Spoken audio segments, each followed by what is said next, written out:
Hello friends, welcome to Shadow Whisperer. All you see is darkness, just the sound of rain. Designed to help you relax, focus on the story, and drift into sleep. But before you do, remember to like the video and subscribe to the channel.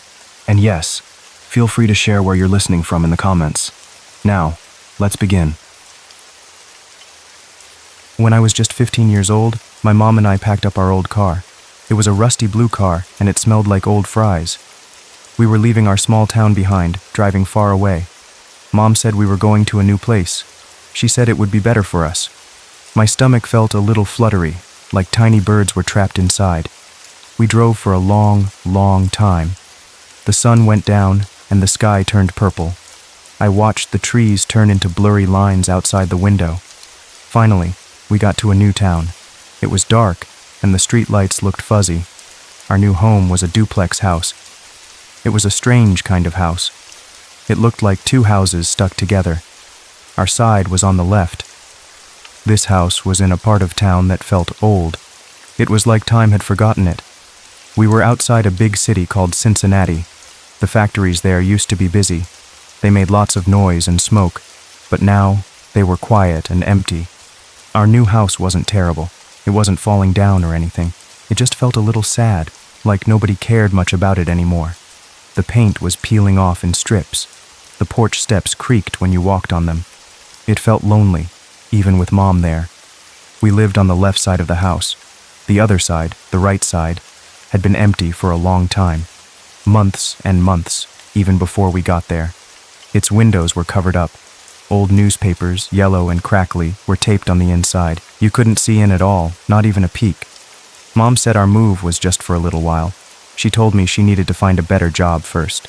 Then we would move again to a nicer place. I hoped she was right. I really did. But deep down, a small part of me worried we might be stuck there forever. I was always a quiet kid. I liked to be by myself. I didn't have many friends back then, not really close ones.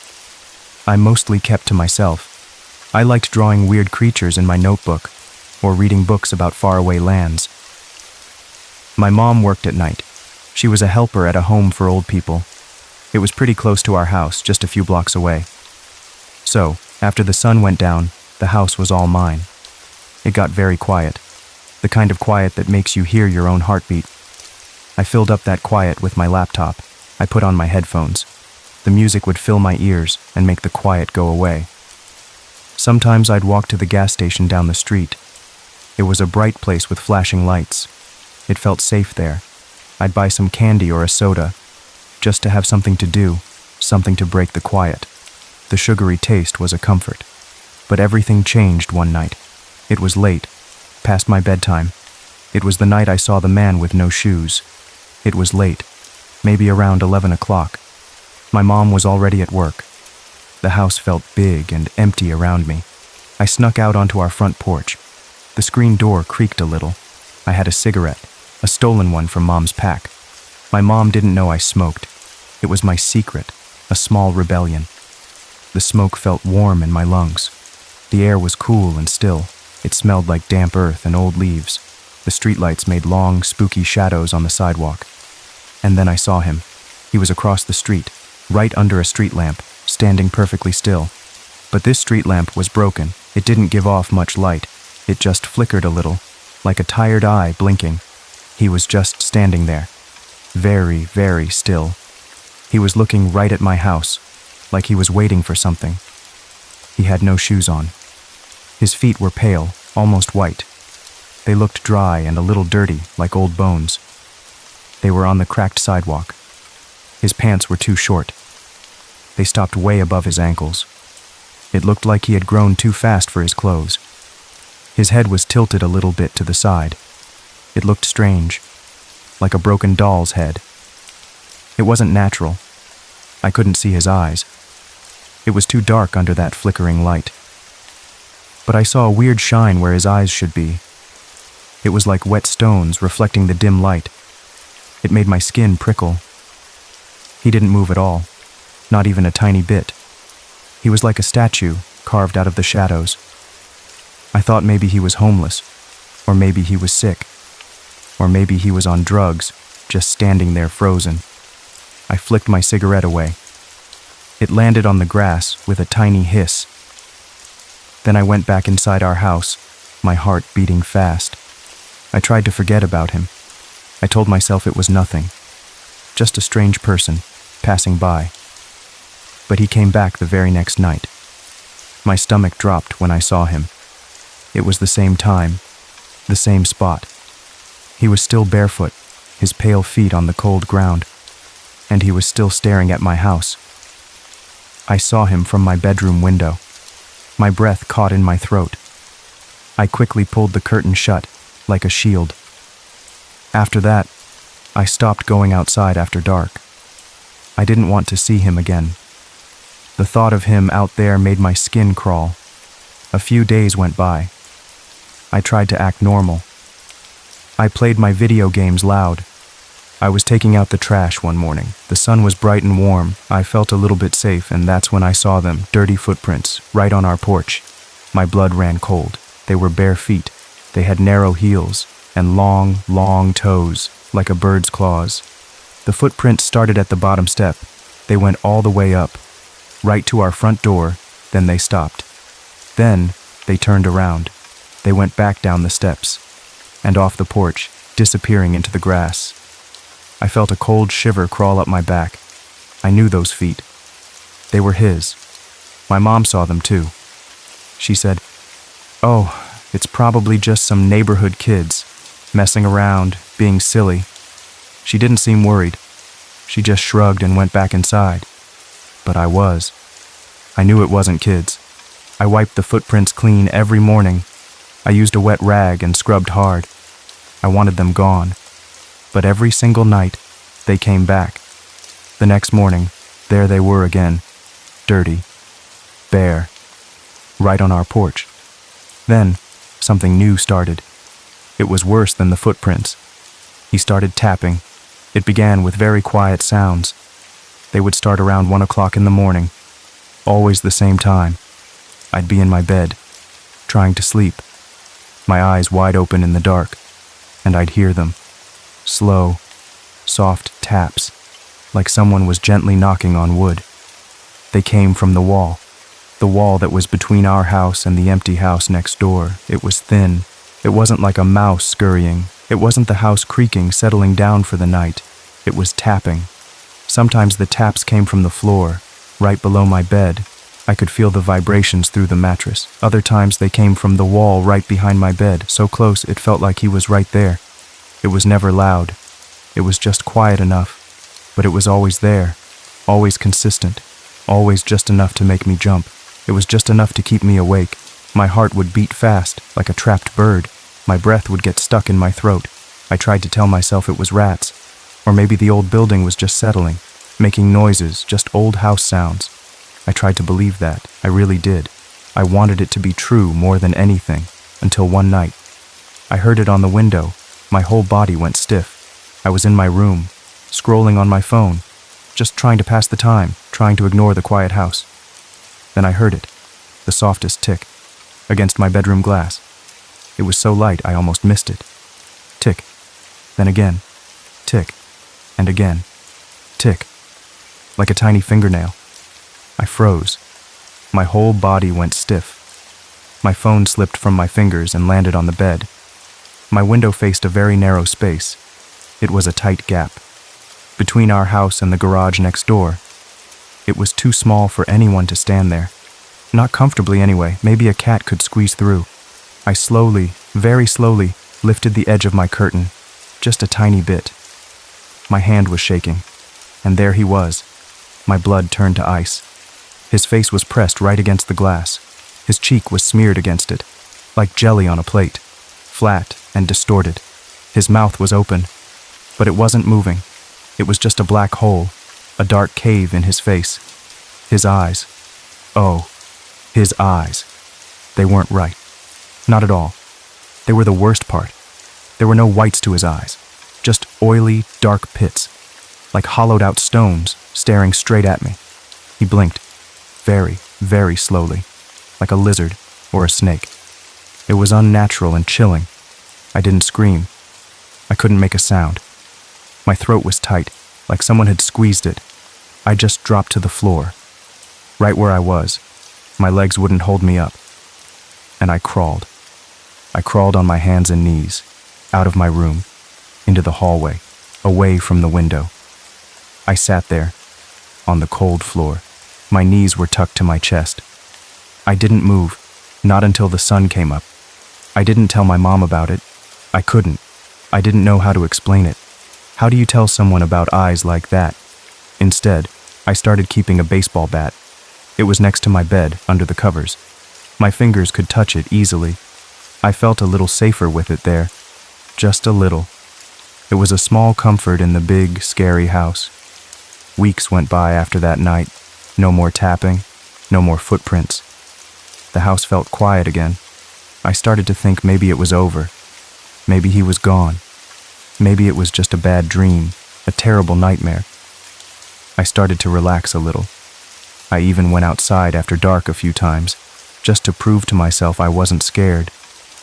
Then, the empty unit next door finally got rented. I saw a moving truck pull up one morning. A new family was moving in. I saw their moving truck, big and noisy. It made the street feel alive again. It was a woman and her daughter. The girl looked maybe 9 or 10 years old. She had long brown hair. She seemed quiet and polite. She waved at me once, a small, shy wave. I waved back. The mother introduced herself. Her name was Mrs. Lenning. She seemed nice enough, with a tired smile. But I could tell something was off about her, something wasn't right. My gut told me so. She flinched easily. If you knocked on the door, she would jump, like a startled bird. She also had a strange habit. She would stare past people when she talked to them, like she was always listening for something behind her, something she couldn't see but could feel. It made me feel uneasy. 2 nights later, I was still up, reading a book in my room. The house was quiet, except for the turning pages. Then I heard it. The girl screamed. It was a sound that cut through the quiet. It was a short scream, not a playful scream, like kids playing, not a bad dream scream, like a little whimper. It was a real scream, a scream of pure fear, a sound that made my blood run cold. Then, silence. Total silence. The kind of silence that feels heavier than noise. My heart pounded in my chest. I wanted to go check. I wanted to run over there. But I was too scared. I pulled my blankets tighter. I just lay there, listening to my own loud heartbeat. The next morning, I was taking out the trash again. The sun was out, but I still felt a chill. I saw the girl outside. She was walking to the mailbox slowly. Her head was down. Her arm was bandaged, a big white bandage, wrapped around her forearm, thick and clean. I walked over to her. "Hey," I said. My voice felt rough. "What happened to your arm?" She looked up at me. Her eyes were wide and very, very sad, like she had seen something terrible. She whispered, "He came into the wall." Her voice was tiny, like a mouse. My heart stopped. It stuttered, like a broken engine trying to start. "Who?" I asked. My voice was just a whisper too. I already knew the answer. She stared straight at me. Her eyes didn't blink. They were fixed on my face. "The man with no shoes," she said. Her words were like cold stones dropping into my stomach. I dropped the trash bag. It hit the ground with a thud. The sound was loud in the quiet morning. I backed away from her, slowly at first, then faster. I felt like I was running from a ghost. I didn't even ask more questions. I just turned and ran. I ran as fast as my legs could carry me. I ran inside our house. I slammed the door shut. I locked it, then locked it again. That night, I didn't go to sleep. I sat up in my bed. My eyes were wide open. I gripped my baseball bat. Both hands were on it. My knuckles were white. My grip was so tight. I watched the clock on my nightstand. Every second felt like an hour. The little hand moved so slowly. At exactly 3:14 in the morning, the tapping came back. My breath caught in my throat. But this time, it wasn't on the wall. It wasn't on the window. It was at the door to my bedroom. Taps. Then another pause. Few more taps. Slow. Software knocks. Right on my door. It was so close. It felt like he was standing right outside. I sat there, frozen. I couldn't move. I couldn't even breathe. My whole body was stiff. My eyes were wide open, staring at the door, waiting for what would happen next. Then I heard his voice, for the very first time. It was the worst sound I had ever heard. It was raspy, like dry leaves scraping on the ground, croaking, like a frog that was dying. Just one sentence, just 2 words. They chilled me to the bone. I left you something. Then, silence again. The tapping stopped. The voice stopped. The house was quiet once more. I waited. I waited until the first light of dawn. I didn't dare move a muscle. The sky outside my window started to turn gray, then pink, then a soft pale blue. Only then did I move.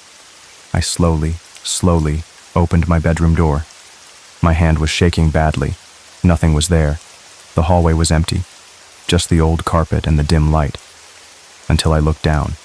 My eyes landed on it. Right there, sitting on the carpet, was a small glass jar. It looked like an old jam jar. Inside it was just one thing, a single tooth. It was sitting there, all alone. It looked old and yellow, and it had a crack right down the middle, like a tiny lightning bolt. I felt sick to my stomach.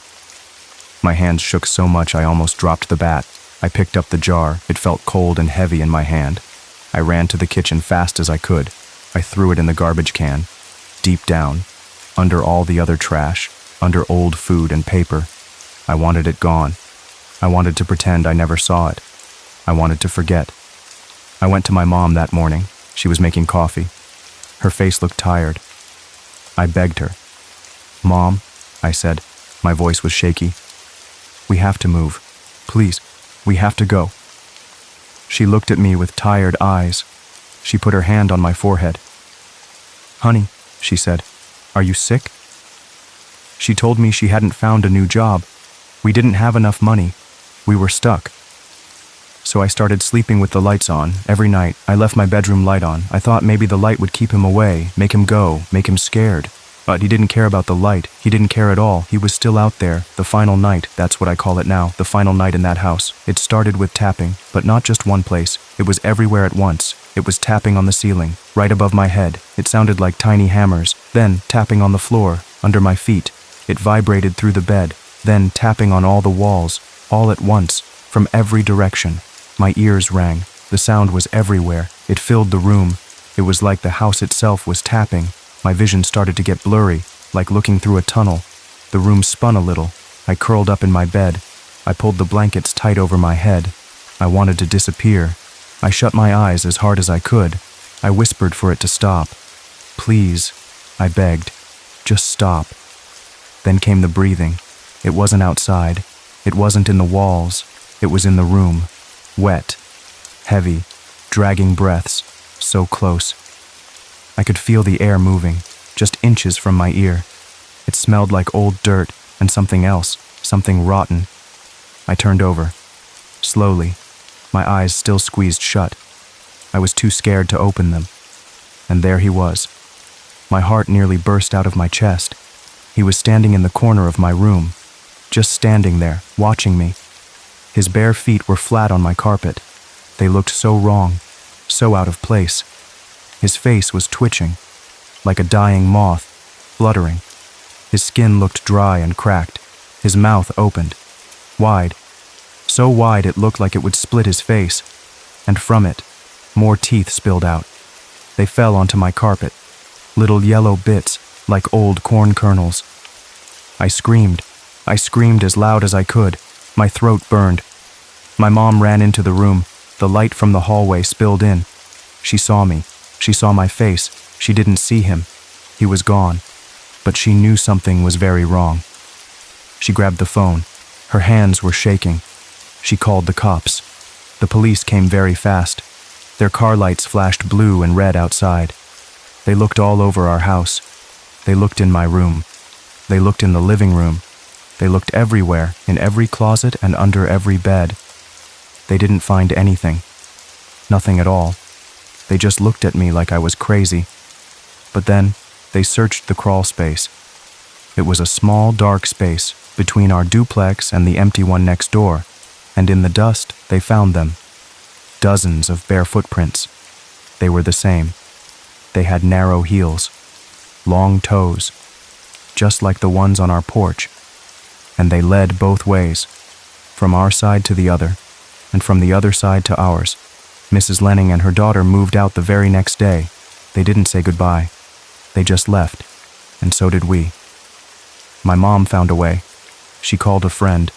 We packed up everything, fast. We moved to a new city, far away, hours and hours of driving. I thought it was over. I really did. I thought I was safe. I thought I had escaped him. But here's the thing. Here's the part that still makes my stomach drop. Last week, I was staying over at a friend's house. It was in a totally different city, hours and hours away from our old house, a place I thought was safe. I took a walk at night, just to grab some snacks. From the corner store a few blocks away. It was late. The streets were quiet. Only the hum of the streetlights. And across the street, under a flickering light, just like that first night, I saw him, still barefoot, still staring. And now I know the truth. You don't see him, not until he decides. You're next. It was late October, and the air felt heavy. A thick fog rolled in from the ocean. It hugged our small town of Seaside. Everything was damp and quiet, just like it usually was at night. I was driving my patrol car. The only sound was the hum of the engine. Big evergreen trees lined the streets. They were dark shapes in the mist. Little houses, bungalows, sat close together. Their windows were mostly dark. Sometimes a porch light glowed. It was a sleepy town most nights. I'm Officer Mark Jensen. I'd only been on the force for a year. Still pretty new, still learning the ropes. In a town like this, everyone knows everyone. I was still finding my place. People would wave, but they didn't really know me yet. I was just the new cop. It felt a little lonely sometimes. The night felt long already. My coffee was getting cold in the cup holder. I yawned a big, quiet yawn, the kind that makes your jaw crack. The moon was hiding behind the clouds. It made the fog even thicker. I could barely see the houses, just their dark shapes. My patrol car felt like a small, safe bubble. But outside, the world was blurry. It was like a dream, a quiet, foggy dream. My radio crackled, making me jump a little. It was dispatch. Her voice was calm, but it cut through the quiet. Officer Jensen, we have a call for 112 Cedar Lane. Disturbance reported. My stomach did a little flip. 112 Cedar Lane. That was Mr. Hargrove's house. He was an old fisherman. He lived by himself. He was known for being super quiet. This was really strange. People said he was a bit of a loner. He never saw him much. Just sometimes walking down by the docks. He'd be fixing his nets, or staring out at the gray water. A disturbance at his house? That just didn't make sense. I thought about Mr. Hargrove. His face was always wrinkled, like an old map. His eyes were always looking far away, like he saw things others didn't. He wore the same old blue cap, every single day, rain or shine.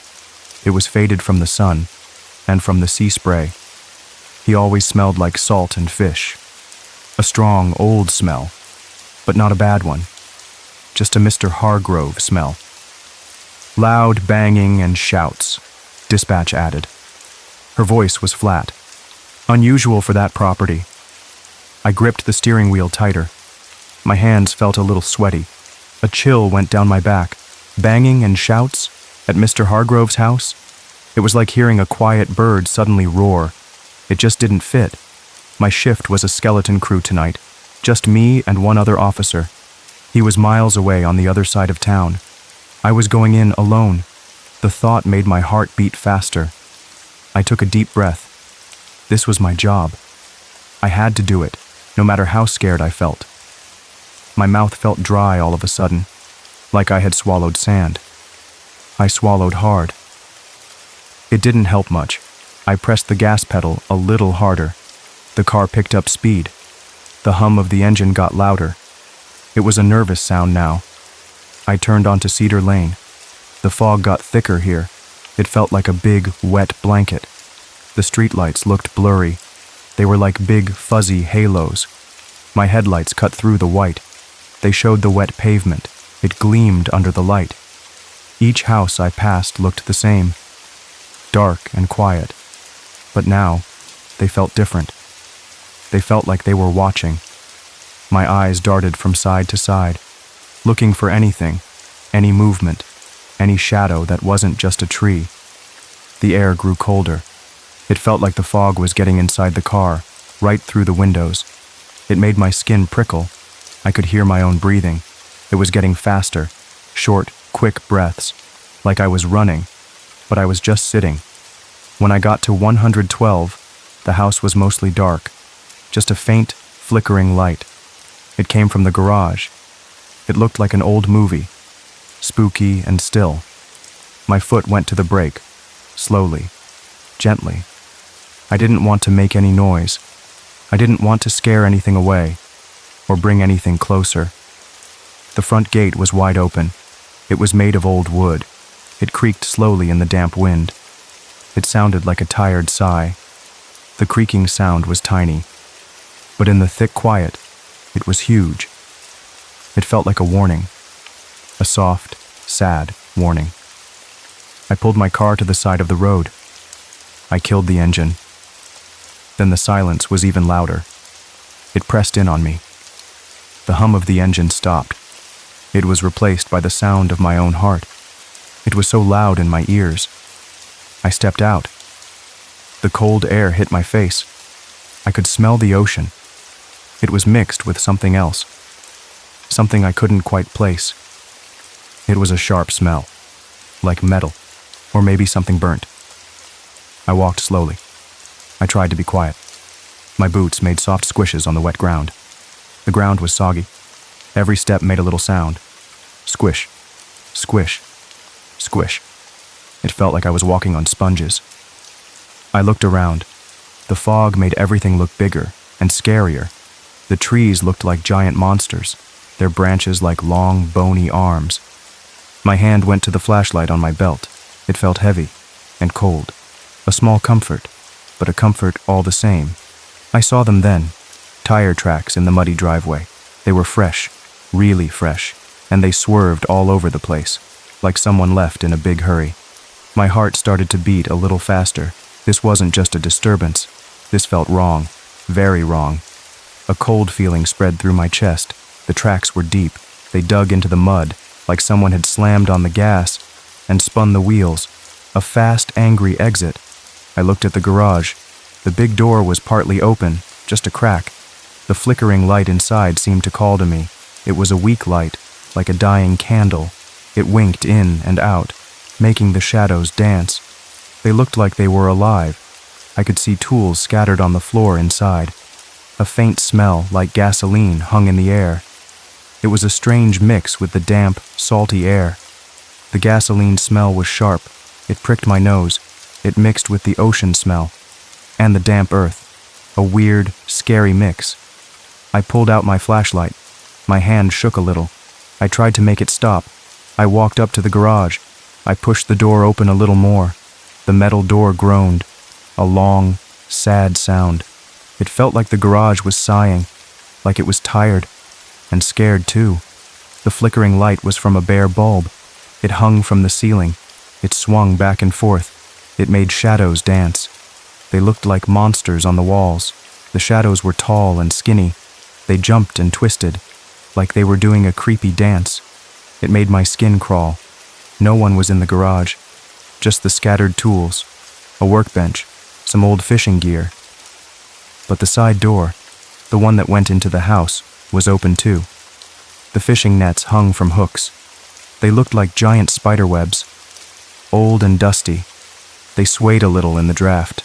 My hand went to my gun, but I didn't pull it out yet, just rested my fingers on the grip. The cold metal felt good. It felt real. It was a heavy feeling. The gun, it felt solid, a promise of safety, but also a promise of danger. I took a deep breath. I tried to calm my nerves. This was my job. I had to be brave. Even if my knees felt like jelly, my legs felt like they might give out, just wobble and fall. But I pushed them. One step, then another. I pushed the door open slowly.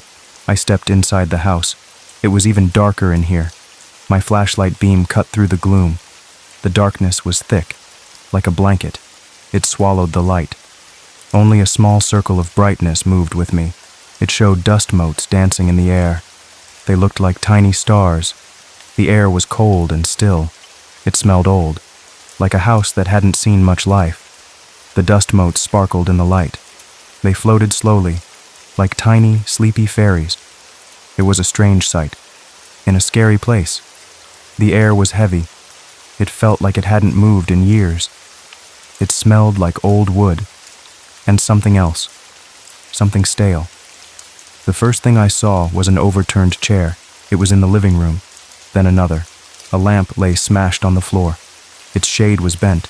The chair was on its side, its legs stuck up in the air, like it was screaming. The lamp was broken. Glass was everywhere. It looked like a fight had happened, a really bad one. My eyes scanned the room. There were muddy footprints on the rug. The rug was dark, but the mud prints stood out. They were big and messy, like someone had stomped through here. They led away from the living room. They went towards the back of the house, towards the kitchen. My stomach tightened. What had happened here? My stomach felt like a knot, a tight, hard knot. It was twisting and turning. With every step I took, I followed the prints. My flashlight beam jumped ahead. They led to a door, a basement door. It was slightly ajar. A sliver of darkness showed. The door was just a crack open, but that crack was so black. It looked like a hole into nothing. It looked like a black mouth, waiting. I hesitated for a moment. My training told me to wait for backup, but my gut told me to go. My mind was yelling at me. Wait, don't go alone. But my feet were already moving, like they had a mind of their own. Then I heard it, a faint tapping sound. It was rhythmic, like someone was trying to send a message. It sounded like it was coming from below. The sound was soft, but it cut through the quiet. It was steady, like a heartbeat, a slow, scared heartbeat. My stomach twisted. Someone was down there, and they were trying to tell me something. My training kicked in. I had to be careful. The tapping got louder. It was like a little drum, beating out a message of fear and of hope. I took another deep breath. I tried to slow my pounding heart.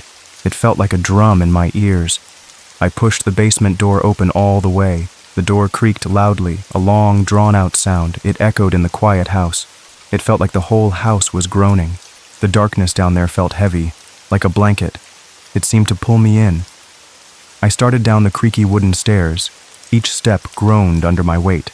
The wood was old and tired. It sounded like it might break, any second now. My flashlight beam led the way. Each step groaned under my weight. The air got colder, damper.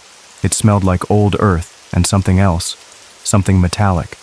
The air was damp and heavy. It felt like water. It pressed against my face. It smelled like dirt and something sharp, like blood. The tapping got louder as I went down. It sounded desperate, like a bird trapped in a cage. My hand was on my gun now, ready. My fingers gripped the handle. It was cold and hard. It felt like the only real thing in the whole dark world. At the bottom, the beam found him. Mr. Hargrove. He was tied to a chair. His mouth was covered with a dirty rag. His eyes were wide, full of terror. He looked so small and so old, tied up like that. He looked like a child, lost and scared. He looked right at me. Then his eyes darted to a dark corner of the room. He tried to say something, but only muffled sounds came out from under the gag. His eyes were big and round. They pleaded with me. They begged me to understand, to see what he saw in that dark corner. He was shaking. His old body trembled. My heart ached for him. This quiet old man. What had he gotten into? His whole body shook, like a leaf in the wind. He was so scared. My heart felt heavy, like a stone. I moved quickly. I pulled out my knife. It was sharp. I needed to cut him free. "It's okay, Mr. Hargrove," I whispered. "I'm here to help you." My voice was low. I didn't want to make any noise. I didn't want anyone to hear, just him and me. I knelt down beside him. My fingers fumbled with the ropes. They were tied tight. Too tight. He watched me with wide, scared eyes. The ropes were thick and rough. They bit into his wrists. They looked like snakes, wrapped around him. But just as I reached him, I heard it. The sound of a car engine revving outside. Loud. Too loud. It was close. The sound was like a monster's growl. It filled the air. It shook the old house. It made my teeth rattle. Then, bright headlights flooded through a small basement window. They cut through the gloom. My blood ran cold. They were here. The light was blinding. It made long, spooky shadows. They danced on the walls, like ghosts, coming to get us. The people who did this. I had to think fast. I fumbled for my radio. My fingers trembled. I pressed the button. My fingers felt like clumsy sausages. They wouldn't work right. They kept slipping. I had to try harder. I need backup. 112 Cedar Lane. Now! I yelled into the radio. My voice cracked a little. I hoped dispatch heard me. My voice sounded strange, like someone else's. It was tight and shaky. I hoped it was clear enough. Before I could even finish, the basement door burst open. 2 men stood there, big and scary. I'd never seen them before in this town. Strangers. They filled the doorway, like giant shadows. They looked mean. Their faces were hard, like carved stone. They looked like they didn't belong. Their eyes were hard. One held a tire iron. It glinted in the dim light. The other had a hammer. The tire iron was long and black. It looked heavy. The hammer was big, with a sharp claw. They looked like weapons. They looked mean. They looked like they meant business. "Where is it, old man?" one of them growled. He looked at Mr. Hargrove. His voice was rough. His voice was like gravel. It scraped against my ears. It was full of anger and something else. Something hungry. They were after something. I remembered the rumors about Mr. Hargrove, about his old fishing days, whispers of smuggling. Could it be true? The whispers were old, like the house. People said he had hidden treasure or something valuable from his past. My mind raced. Backup was far, 15 minutes, maybe more. There was a downed tree blocking the main road. Dispatch had told me earlier. I was on my own. 15 minutes felt like forever, like a whole lifetime. I was alone, with these 2 men, and a scared old man. A wave of dread washed over me. I was just a rookie, and these men looked like they knew what they were doing. I had to protect Mr. Hargrove. Dread felt like a cold, wet cloth. It wrapped around me, tight, squeezing. It made it hard to breathe. I quickly cut the ropes on his wrists, then his ankles. "Behind the crates, Mr. Hargrove. Now!" I hissed. My voice was low and urgent. The ropes fell away. His skin was red and raw from where they had been tied. He rubbed his wrists. He was old, but he moved fast. He scrambled behind a tall stack of dusty wooden crates. They were piled high in the corner. He moved like a scared rabbit, quick and low. He disappeared behind the crates, like magic. I knew this basement was full of junk, old boxes, broken furniture. Maybe I could use the clutter to my advantage. The basement was a mess, a big, dusty mess, but maybe a good mess, a helpful mess. The men started to move. They looked around. They didn't see me clearly in the shadows. I melted back, trying to become part of the darkness. I tried to be like a shadow, quiet, still, blending in, with the dark corners and the dusty air. "Where'd the cop go?" the one with the hammer said. His voice was angry. They didn't know I was there until I called for backup. Now they did. His voice was a snarl, full of rage. He looked around wildly. His eyes darted everywhere, looking for me. They split up, moving through the cluttered basement. Boxes, old furniture, fishing nets, all piled high. It was a maze. They moved like hunters, slow and careful, but with angry eyes. They were looking for their prey. I moved silently, trying not to make a sound. Every breath felt loud. My heart was thumping like a drum against my ribs. My heart was beating so hard, I thought they could hear it. It filled my ears. I could hear their heavy footsteps, their angry whispers. They were looking for Mr. Hargrove, and for me. A cold sweat broke out on my forehead. The whispers were low and mean, like snakes hissing. They made the hair on my arms stand up. I ducked behind an old washing machine. It was rusty and cold. I held my breath. The air smelled dusty and old. The metal was cold against my cheek. It smelled like rust and old water. It was a hiding place, but not a good one. I could feel the cold concrete floor through my boots. My muscles were tight, ready to move, ready to fight. My body was tense, like a spring, ready to jump, ready to spring into action. Any second now. The man with the tire iron came closer. His shadow stretched long and spooky. It danced on the wall. He was looking under things, kicking at old boxes. His shadow was huge. It looked like a monster. It moved with him, like a dark, evil friend. He was getting too close. My mind raced. What could I do? I saw an old boiler. It was rusty and big. It was near him. The boiler was a big, round monster, made of metal. It looked old and forgotten, but it was there. I saw a metal shelf next to it. It was full of old cans and tools. It looked unstable. It was my chance, my only chance. The shelf was wobbly. It swayed a little. Just looking at it, it was piled high with heavy things. I took a deep breath. I counted to 3 in my head. 1, 2, 3. Then, with all my might, I pushed the shelf. My muscles burned. I pushed with everything I had. My feet dug into the floor. My teeth clenched tight. It crashed to the floor with a huge, loud clang, metal on concrete. The sound echoed in the small basement. It was deafening. The sound was like a bomb. It exploded in the quiet. It filled the air. It made my ears ring. The man jumped. He was startled. He spun around. His eyes were wide. He was confused. In that moment, I moved. His face was a mask of surprise. His eyes were like saucers. He didn't know what had happened. It was my chance. I lunged, grabbing his arm, twisting the tire iron out of his hand. It clattered to the floor. He yelled, surprised. My hands were fast, like lightning. I grabbed his arm. It felt hard, like wood, but I held on tight. I pushed him back, hard, against the wall. He stumbled, hitting his head. A dull thud. He was dazed, but still trying to fight.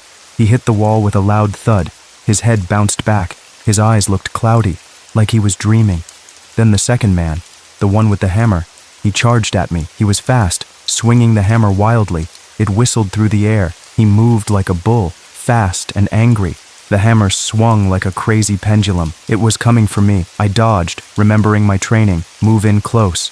Don't let them get a full swing. I moved in close, getting inside his reach. I moved like water, slipping past him. His swing missed me. Just by a hair, I could feel the wind from it. I used my arm to block his swing. The impact stung. Then I twisted, using his own momentum against him. He lost his balance. My arm felt like it was hit by a brick, but I held strong. I pulled him. He stumbled forward, losing his footing. I brought him down, not hurting him badly, but pinning him to the floor. He grunted, struggling, but he couldn't get free. I had him. He fell with a grunt. His body was heavy. I put my knee on his chest. He squirmed, but he couldn't move. "Stay down!" I panted, my chest heaving. My heart was still racing, but a wave of relief washed over me. I had them. My lungs burned. I was breathing hard, but a huge, warm feeling spread through me, like sunshine. I had done it. I kept him pinned, my knee on his chest, watching the other man. He was still groggy from hitting his head. He wasn't getting up anytime soon. The first man was still slumped against the wall. His eyes were closed. He looked like a rag doll, all floppy. Then I heard the sirens. Faint at first, then getting louder and louder. Thank goodness. Backup was here. A huge sigh escaped my lips. The sirens were like music. Sweet, sweet music. They grew louder and louder, coming closer, coming to save us. Soon the house was full of lights and other officers. They arrested the 2 men, putting handcuffs on them.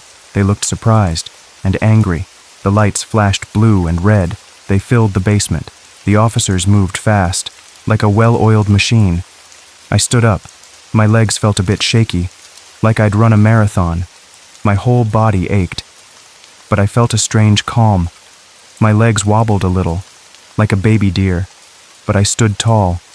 My body felt tired, but my mind felt clear. Mr. Hargrove came out from behind the crates. He looked pale, but okay. He thanked me. His voice was raspy.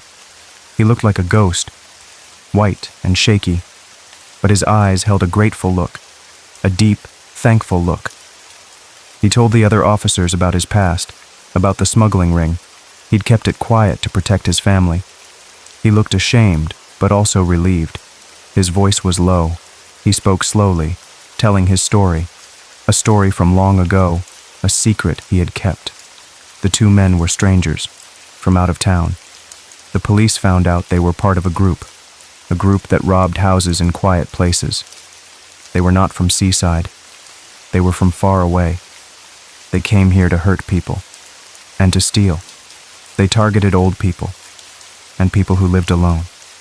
My heart felt heavy, thinking about how close this had come, how easily it could have been worse. It made me sad to think about it, how easily Mr. Hargrove could have been hurt, or worse, it made my stomach hurt. Weeks turned into months.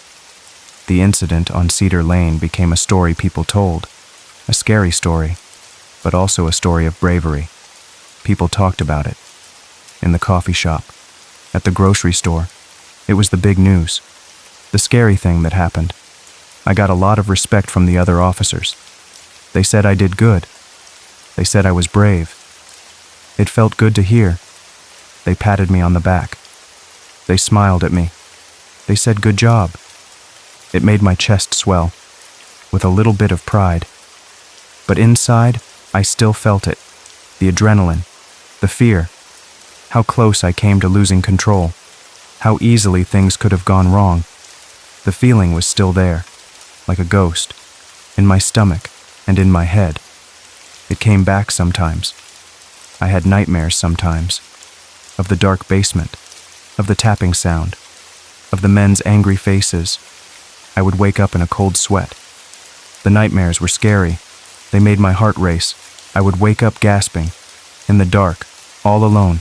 But each time I would remind myself, I did it. I protected him. I was scared, but I did my job, and that made me stronger. I would tell myself, you did good, Mark. Over and over, until the fear went away, and the strength came back. One sunny afternoon, months later, I was training a new officer. His name was Chris, and he was even greener than I was when I started. Chris was young. His uniform was too new. It looked stiff. He looked a little lost, just like I had been. He looked nervous, just like I had been. We were sitting in the patrol car, watching the quiet streets of Seaside. His hands gripped the steering wheel, tight, like he was holding on for dear life. His eyes were wide, and a little scared. The fog was gone, replaced by bright sunshine. The town looked peaceful, like nothing bad could ever happen here. The sun was warm on my face, the sky was blue, the birds were singing. It was a perfect day, a calm day. Listen, Chris, I said. My voice was calm. When things get crazy, you gotta think fast, and you gotta trust yourself. I spoke slowly. My voice was steady. I wanted him to hear every word, to understand, to learn. He nodded. His eyes were wide. He was listening closely. I decided to tell him about Cedar Lane, not just the facts, but how it felt. His head bobbed up and down. He didn't miss a word. He was soaking it all in, like a sponge. I told him about the tapping, about the men, about the fear. I told him how important it was to use everything around you. I told him about my pounding heart, about my shaky hands, about the cold sweat. I told him everything, the clutter, the shadows, even the sound of a falling shelf. Everything could be a tool, if you thought fast enough. I told him how the darkness helped me, how the old junk saved me, how a simple sound made a big difference. Hesitation, I said. I looked out the window. My gaze went to the distant ocean. That's what can get you hurt, or worse, get someone else hurt. I looked at the waves. They crashed on the shore, over and over. They didn't hesitate. They just moved. The memory still felt sharp, like a cold knife. But it also made me stronger. It made me sure about what I had to do. It was a sharp memory. It cut deep. But it also made me grow. It made me a better officer. It reminded me why I put on this uniform every day, why I drove these quiet streets, why I was here. I wore the uniform with pride now. It felt good. It felt right. It was my skin, my purpose. I looked at Chris. He was still listening closely. His face was serious. He was taking it all in. His face was thoughtful. He was thinking about my words. He was trying to imagine it, to feel it. This job, I said, It's about protecting people. And sometimes, it's about being brave when you're really, really scared. It's about being strong, even when you're weak. It's about helping, even when you're afraid. I knew I would always carry the weight of that night. The quiet house, the creaking gate, the tapping sound. It was a part of me now, like a shadow. It followed me. Everywhere I went, it was a scar, but a good scar. One that showed I had faced something hard, and I had won. A scar that told a story of fear and of courage. A story I would never forget. It showed me what I was made of, and it made me even more committed to keeping this town safe, to being the best officer I could be. I was strong. I was ready. I was a protector. For Seaside. For everyone here.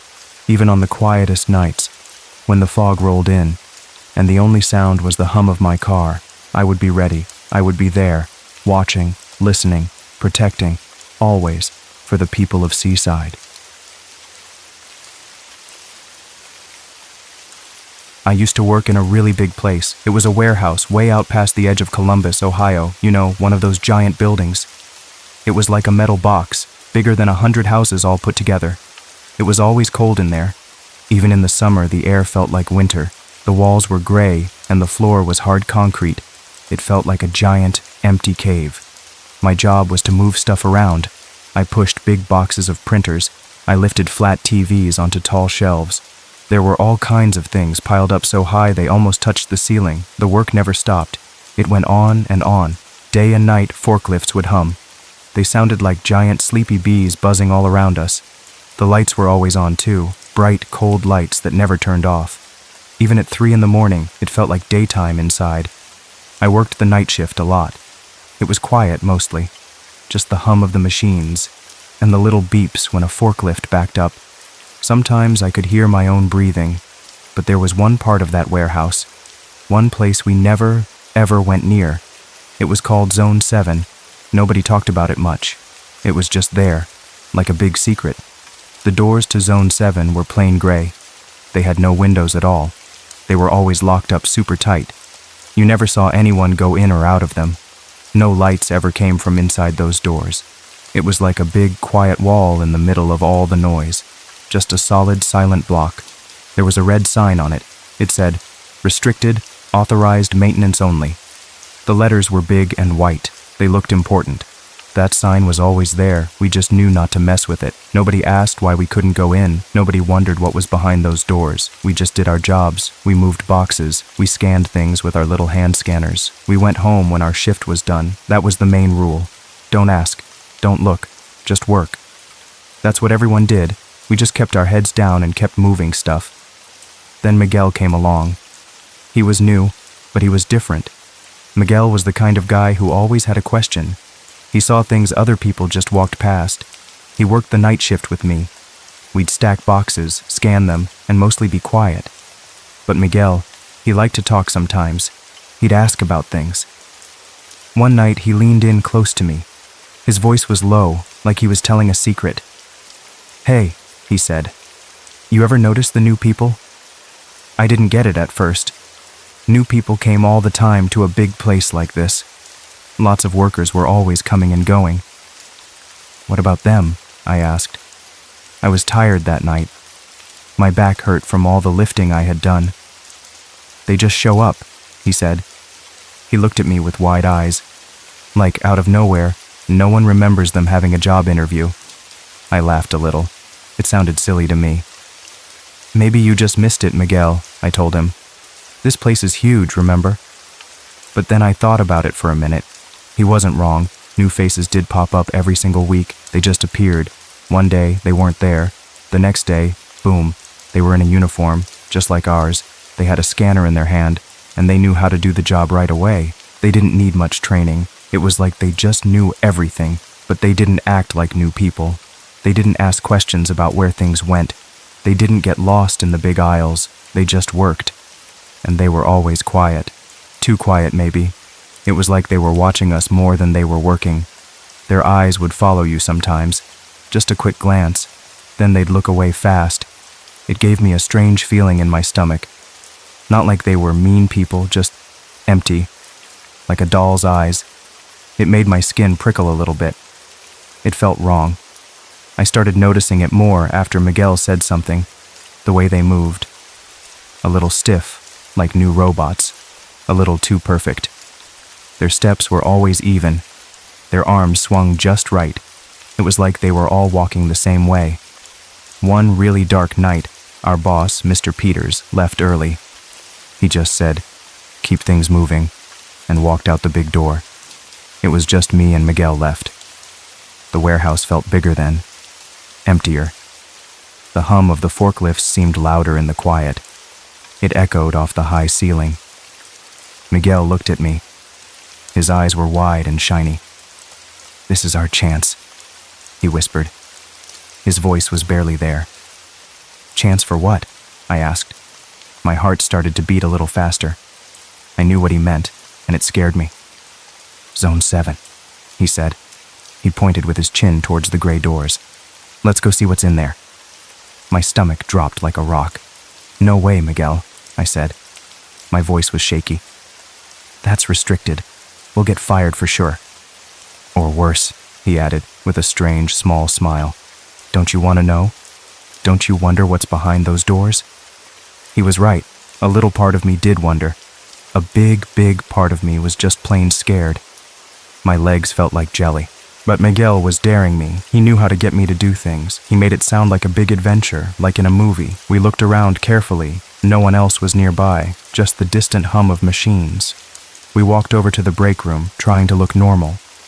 Miguel found an old maintenance badge. It was hanging on a hook in a locker. Nobody had claimed it in ages. It was dusty. "Perfect," he said. He held it up. It looked old and worn, like it had been used a lot, a long time ago. We walked back to Zone 7. My legs felt heavy, like I was walking through deep water. My hands were sweaty and cold. Miguel held the badge up to the panel next to the door. There was a soft beep. It sounded small in the huge room. Then a click, a loud, clear click. It echoed in the quiet warehouse, making me jump a little. The door didn't swing open like a normal door. It slid, slow and quiet, like something in a scary movie. Inside, it was dark, pitch black. A strange smell hit me right away. It wasn't dust like the rest of the warehouse. It wasn't cold metal. It was warm, and it smelled like ink, like a giant printer. And something else, too. Something like melted plastic, hot and thick. Miguel grabbed my arm tight. "Come on," he whispered. His voice was shaky, just like mine. We stepped inside. The door slid shut behind us with a soft hiss. The darkness was total. I couldn't see my hand in front of my face. Then, a low hum started. It wasn't the forklifts. This hum was deeper. It made the floor shake a little bit under our feet. My eyes slowly got used to the dark.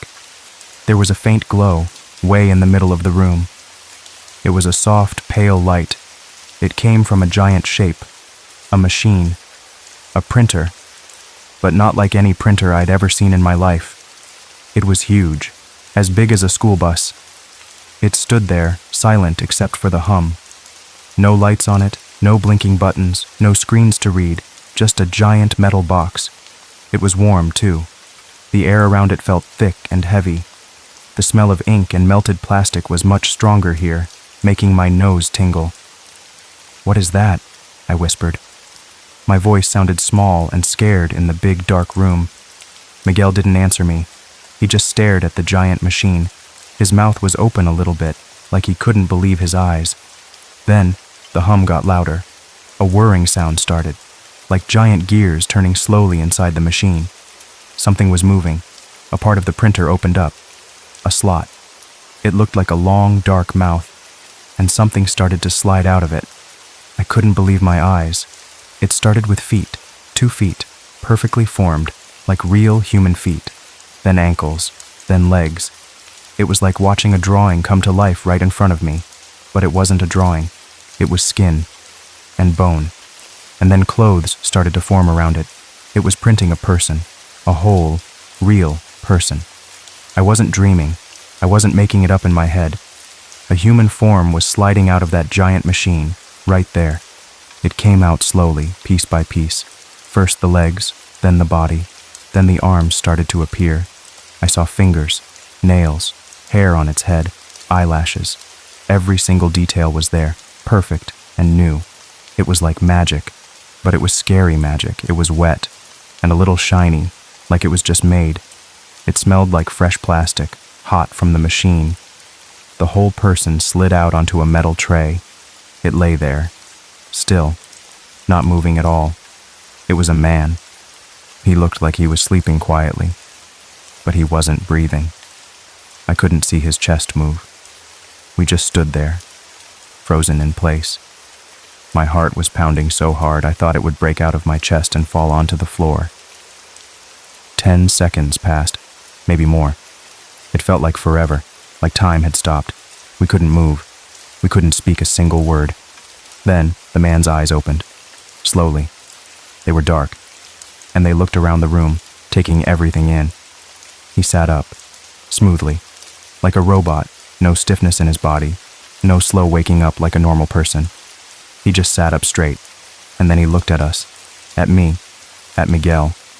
His eyes locked onto us, and he looked exactly like Miguel. My breath caught in my throat. It was Miguel, his face, his hair, his clothes. Even the little tear in his work vest was there. I screamed. A loud, high sound. It ripped through the quiet warehouse, making my ears hurt. Miguel gasped. He stumbled backward, tripping over his own feet. His face was white, like a sheet of drywall. The thing. The Miguel thing. It stood up. It moved just like Miguel moved. It copied his stance. His shoulders were a little slumped, just like Miguel's always were. It even blinked, the same way Miguel blinked. A slow, thoughtful blink, like he was thinking hard. My mind couldn't make sense of it. It was Miguel, but it wasn't the real Miguel. It was something else. And then it spoke. Its voice was low, calm. It was Miguel's voice, clear as day. You shouldn't be here. The same voice, the same tone Miguel used when he was serious about something. That was it for me. My legs started moving on their own. I didn't think about it. I just ran. I ran past the Miguel thing. I ran to the door, my heart still pounding. I fumbled for the panel, my hands shaking. I swiped the badge again. The door clicked. It slid open. I burst out into the main warehouse, into the familiar hum. I didn't look back. I just ran. I ran as fast as I could, not caring where I was going, just away. I didn't know why Miguel didn't run with me. I still don't know. That thought still keeps me up at night, every night. Did he freeze? Was he too scared to move? Or was it something else? Something worse happened to him? I didn't stop running until I was outside. The cold night air hit my face. It felt good, real. It felt like a dream ending. I looked back at the warehouse. It was just a big, dark box, but now it felt like a monster waiting there. I went home. I didn't sleep a wink. I just sat there, shaking all over. The image of the giant printer, the Miguel thing. It was burned into my mind. The next day, I had to go back to work. My shift started at 6. I was scared, so scared my teeth chattered. I walked into the warehouse. My eyes searched for Miguel. I hoped he was okay, that he had run out too. And then I saw him.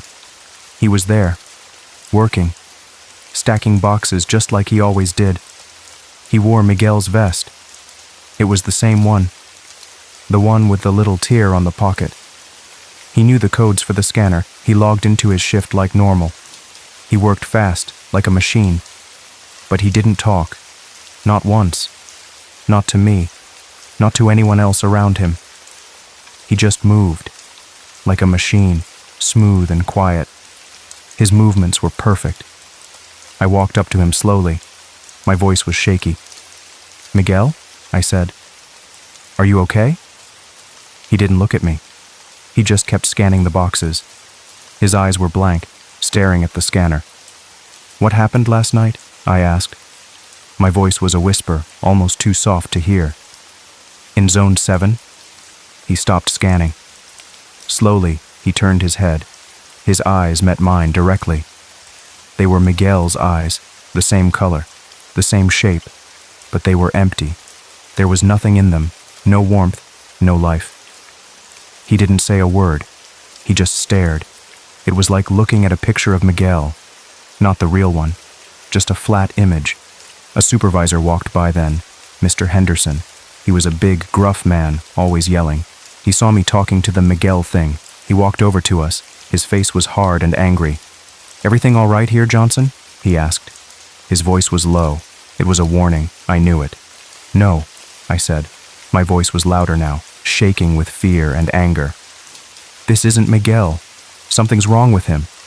Mr. Henderson looked at the Miguel thing. Then he looked at me, his eyes cold and sharp. "Miguel's fine," he said. His voice was flat, like a board.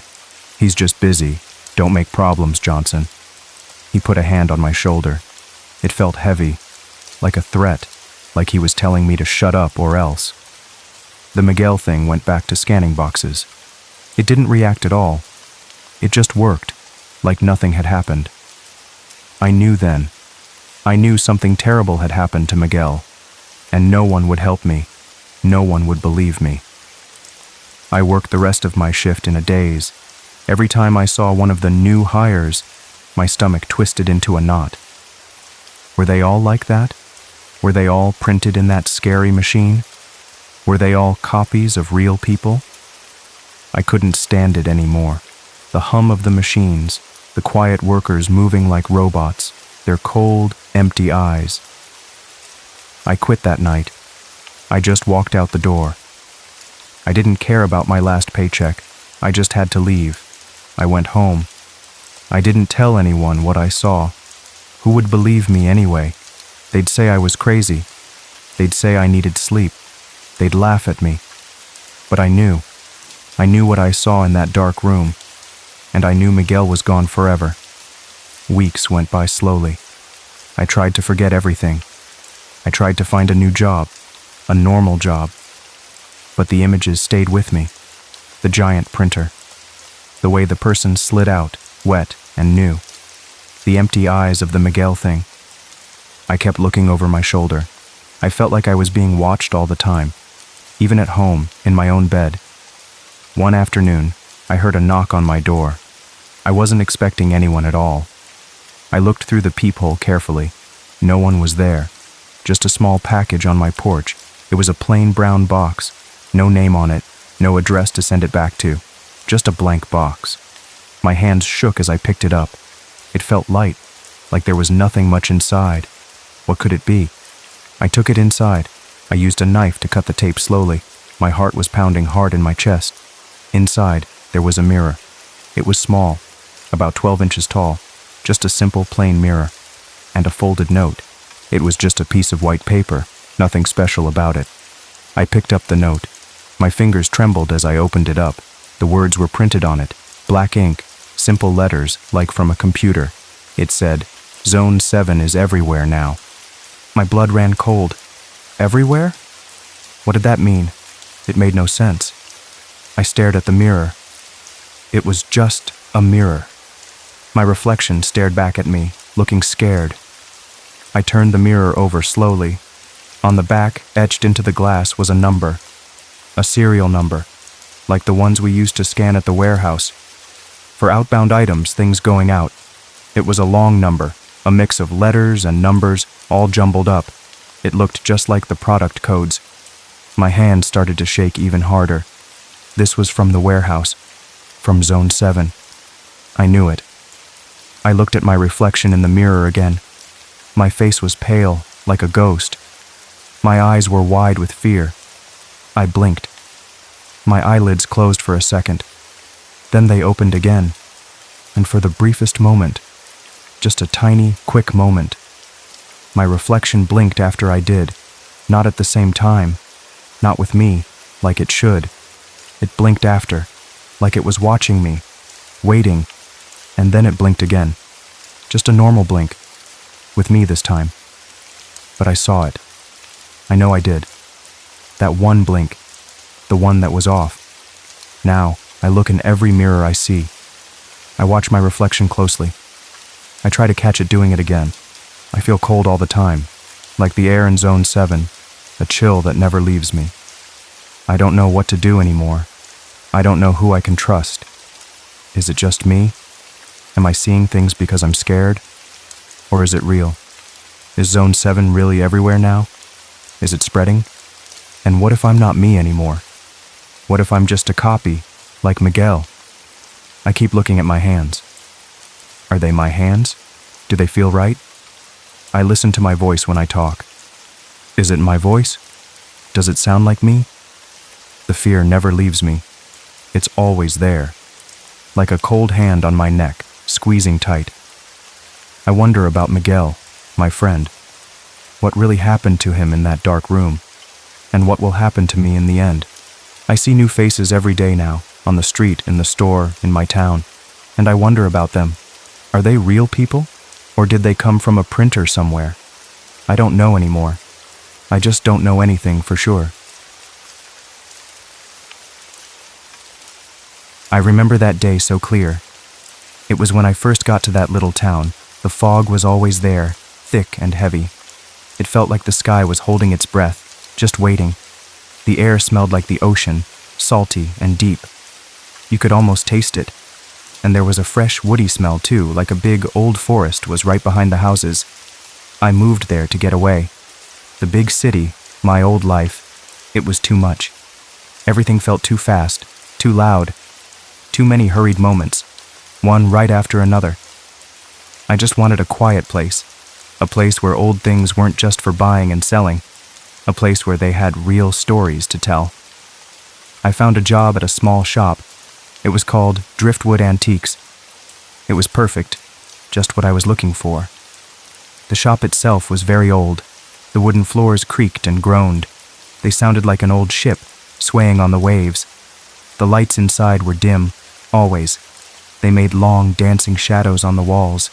It felt like time had stopped there, a long, long time ago. The shop was full of old things. Dusty treasures, I called them. Things from long, long ago. I loved looking at every single one. Soon, I started to notice little things. Small things, but they stuck in my mind. They weren't quite right. There was a brass compass. It sat on a high shelf. It looked nice, all shiny and old, but it always pointed a little bit wrong. Not north, like a compass should, just a tiny bit off to the side. I'd pick it up and turn it. I'd try to make it point true north, but it would always swing back, right back to that same odd spot. It was strange, like it had a mind of its own. Then there was a big old mirror. It hung near the back of the shop.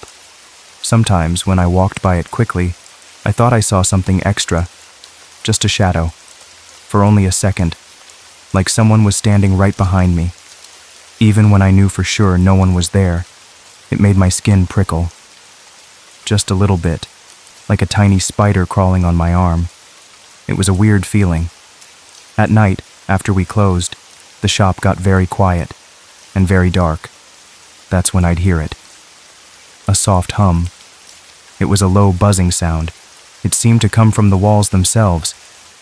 It wasn't loud, no, but it was always there. It made the silence feel heavy, like the air was thick with it. It made me wonder what secrets the old building held. I asked Milo about these things. He was the shop owner. He was an old man, very quiet and very kind. Milo knew a lot about the town's past. He had lived here his whole life. He knew all the old stories. But when I asked him about the compass or that strange hum, he'd just wave his hand, like it was nothing. "Old buildings, Alex," he'd say. His voice was tired. "They make their own noises. Don't you worry about it." But his eyes would dart. They'd look quickly to the back of the shop, near a big, tall bookshelf. He seemed uneasy. I couldn't shake the feeling. My heart felt a little bit heavy, like there was a puzzle I needed to solve. I always liked finding hidden stories, especially in old things. That's why I became an appraiser, you know. I wanted to know where things came from, what they had seen, what secrets they held. This shop felt like a giant, quiet book, a book just waiting to be read, and I felt like I was the one who had to read it. One afternoon, it was raining hard. I was busy, working. My job was to write down everything in the shop, to make a list of it all. I was looking at old books. They were near that big bookshelf, the one Milo always looked at. I leaned against the shelf. I was trying to reach a book. It was way up high, almost touching the ceiling. My hand slipped. Then, something shifted. It wasn't the books, it was the wall behind them. It moved. I pushed a little harder, and a part of the bookshelf swung inward. My breath caught in my throat. It wasn't just a wall, it was a hidden door, right there, in the back of the shop. Behind the door was a dark, narrow staircase. It went up into the shadows. Dust motes danced in the air, just tiny bits of light came from the shop below. My heart started to beat faster, a lot faster. This was it. This was the secret. The one Milo didn't want me to find, the one he was scared of. I grabbed a small flashlight. It was old, but it still worked. I slowly climbed the stairs. The air up there was thick and very still, like no one had been up there in a very, very long time. At the top, there was a small room, an attic room. It was dusty, covered in a fine layer of white dust. The room was packed, full of old things. Everything was covered in white sheets, like ghosts in a graveyard. In the middle of the room, under a thin sheet, I saw it. A wooden chest. It was old and dark, made of heavy, heavy wood.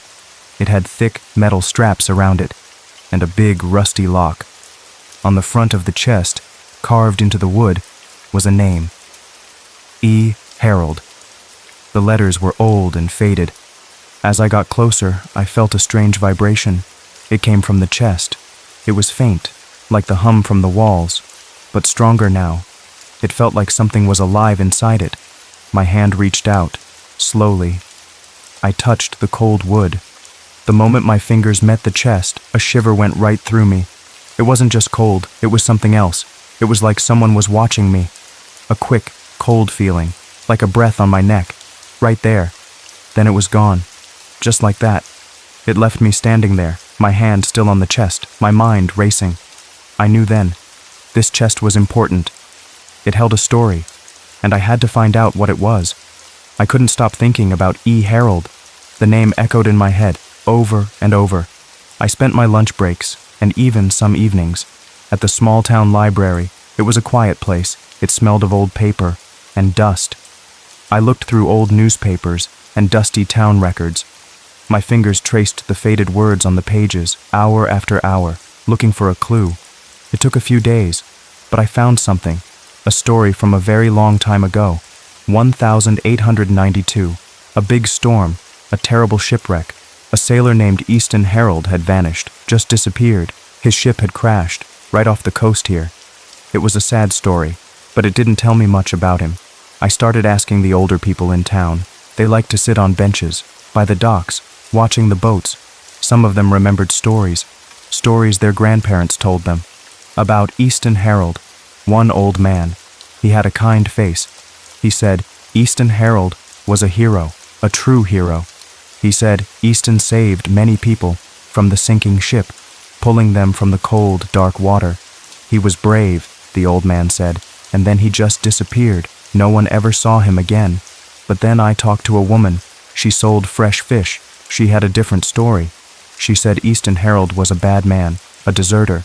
She said he ran away from his duties, and that he put a curse on the town. Her voice was low when she told me this, like she was afraid of saying his name too loud.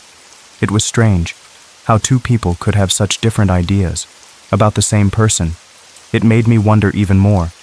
Back at the shop, the strange things kept happening, more often now, and they were getting weirder. One morning, I came in and found a whole stack of books. They had moved. They were on a different shelf, neatly stacked. But I knew I hadn't put them there. It made my stomach feel funny, a tight knot. I tried to tell myself it was just the old building settling, or maybe Milo had moved them, but Milo wasn't there yet. I was the first one in. Then, one afternoon, I was alone, dusting the shelves. From the back of the shop, I heard a sound, a soft, tinkling sound. It was a music box. It was playing a pretty tune, a sad one. But I knew that music box. It needed to be wound up, with a little key, and it wasn't wound. I walked over, slowly. My heart thumped against my ribs. The music stopped. Just as I got close, the key was still, not moving at all. My heart was pounding. What was going on? Sometimes when the shop was empty, and the fog outside made everything quiet. I'd hear whispers. They weren't loud, just faint sounds, like someone talking far away, very far away. But the words weren't English. They were in a language I didn't know. It made the hairs on my arms stand up. It felt like I wasn't truly alone. Even when I was the only person in the shop, I felt a presence. Milo noticed. He saw how much time I was spending. Near the back, near the attic. One evening, after we closed, he finally spoke. His voice was low, like he was telling a secret. "Alex," he said, "this shop, it's old. Older than most things here. Much older." He paused, looking at his hands. They were wrinkled and old. It was built where the old lighthouse keeper's cottage used to be. He looked up at me. His eyes were tired. The one from the shipwreck, the one Easton Herald was tied to. "Easton Herald," he said again. His voice was barely a whisper. He was the keeper's friend. "They say he was here, right before the storm, right before the ship went down. Some things are better left undisturbed, Alex, especially in that attic." He didn't say much more, but his words hung in the air, heavy, full of warning. He seemed truly scared. But Milo's warning, it only made me more curious. It was like he had given me a piece of a map, and now I had to find the rest, the mystery of Easton Herald. And that chest, it pulled at me. I couldn't sleep well. My mind raced with questions. Who was Easton really? Was he good or bad? What was in that chest? What did return what was borrowed mean? It was in the old stories. I felt a deep need to know the truth, to finish the story, the one that had been left hanging for so long. It was more than just curiosity now. It felt like a promise I had to keep, even if I didn't know who I was making it to. I just knew I had to do it. The chest in the attic, it called to me. I knew Milo didn't want me to touch it, but I couldn't help it. It felt like a part of the story, a missing piece, waiting, just for me. One night, after the town was asleep, and the fog was thick outside, I went back to the shop. The hum from the walls, it was louder now, a low thrumming sound. It filled the quiet shop. I climbed the narrow stairs, to the attic. The air felt colder up there, even though it was summer. The locked chest sat in the middle of the room, waiting, just waiting. I had brought a small set of tools, old ones. I'd found them in the shop. They were for fixing delicate antique locks. My hand shook a little as I knelt down. The lock was old and very rusty. I worked slowly, carefully, listening to the tiny clicks as the pins moved inside the lock. It took a long time. My fingers felt clumsy in the dim light from my flashlight. Finally, with a soft, dull snap, the lock gave way. I held my breath. I slowly lifted the heavy lid of the chest. Inside, it was dark. My flashlight beam cut through the dust. There was not much inside, just some old faded clothes, and under them, a small, leather-bound book. It was a journal. I pulled it out gently. My heart gave a little jump. The first page had a name, written in faded ink. Easton Herald. This was it. This was his story. I started to read. The writing was neat, but a little shaky in places, like he was writing in a hurry. It told of the shipwreck, of the terrible storm, and then it spoke of a pact. Easton wrote about being lost in the waves, about seeing no hope. He thought he would die. And then a voice, not a human voice, something else, something from the deep, dark ocean. It offered him a way to live, to survive the storm, but he had to promise something. He had to borrow something, and one day he would have to return what was borrowed. He didn't say what it was, just that he agreed. He had to live. The last few pages of the journal were hard to read. They were smeared with salt water and ink, like Easton had written them. While the waves crashed around him, the words were hurried, frantic. He wrote about the entity, the thing he made the pact with. He wrote about the promise. "I must return what was borrowed," the last clear word said. "It demands its due." as I read those words. The shop grew unnaturally cold. It wasn't just a chill. It was a deep, biting cold. It went right through my clothes, to my bones. The hum from the walls, the one I always heard. It changed. It wasn't just a hum anymore. It became a rhythmic pulse, like a giant heart beating, or like big waves, crashing against the shore, over and over. The air felt heavy, like something huge was in the room with me. I felt the presence, stronger than ever before. It was right there, standing over me. I could almost feel its breath. After I read the journal, the presence in the shop became much stronger. It wasn't just a feeling anymore. Sometimes out of the corner of my eye, I would see something move, a shadow, quick and dark.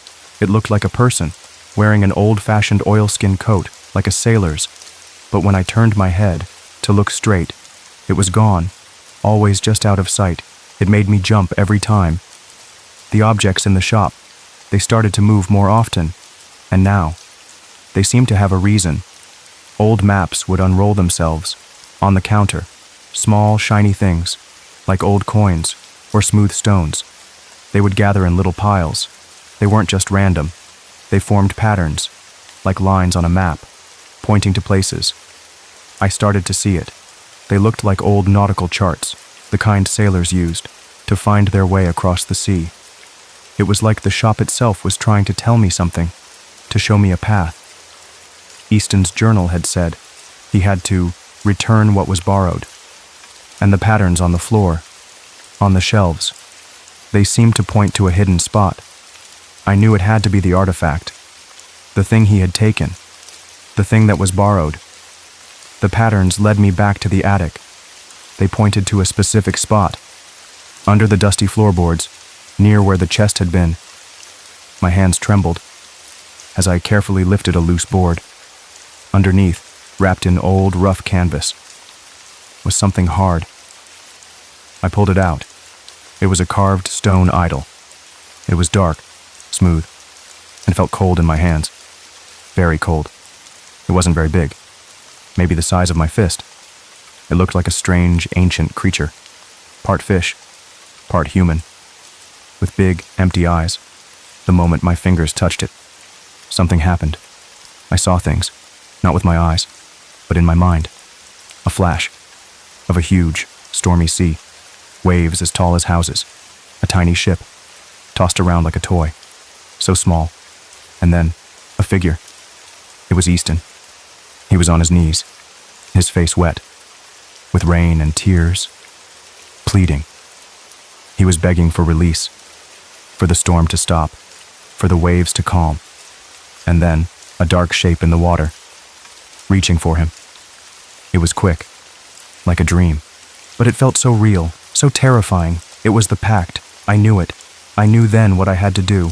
Easton had borrowed something, and he couldn't rest, not until it was returned. The idol was the key. It was the thing that kept him tied to this place, to this shop. I had to finish his promise.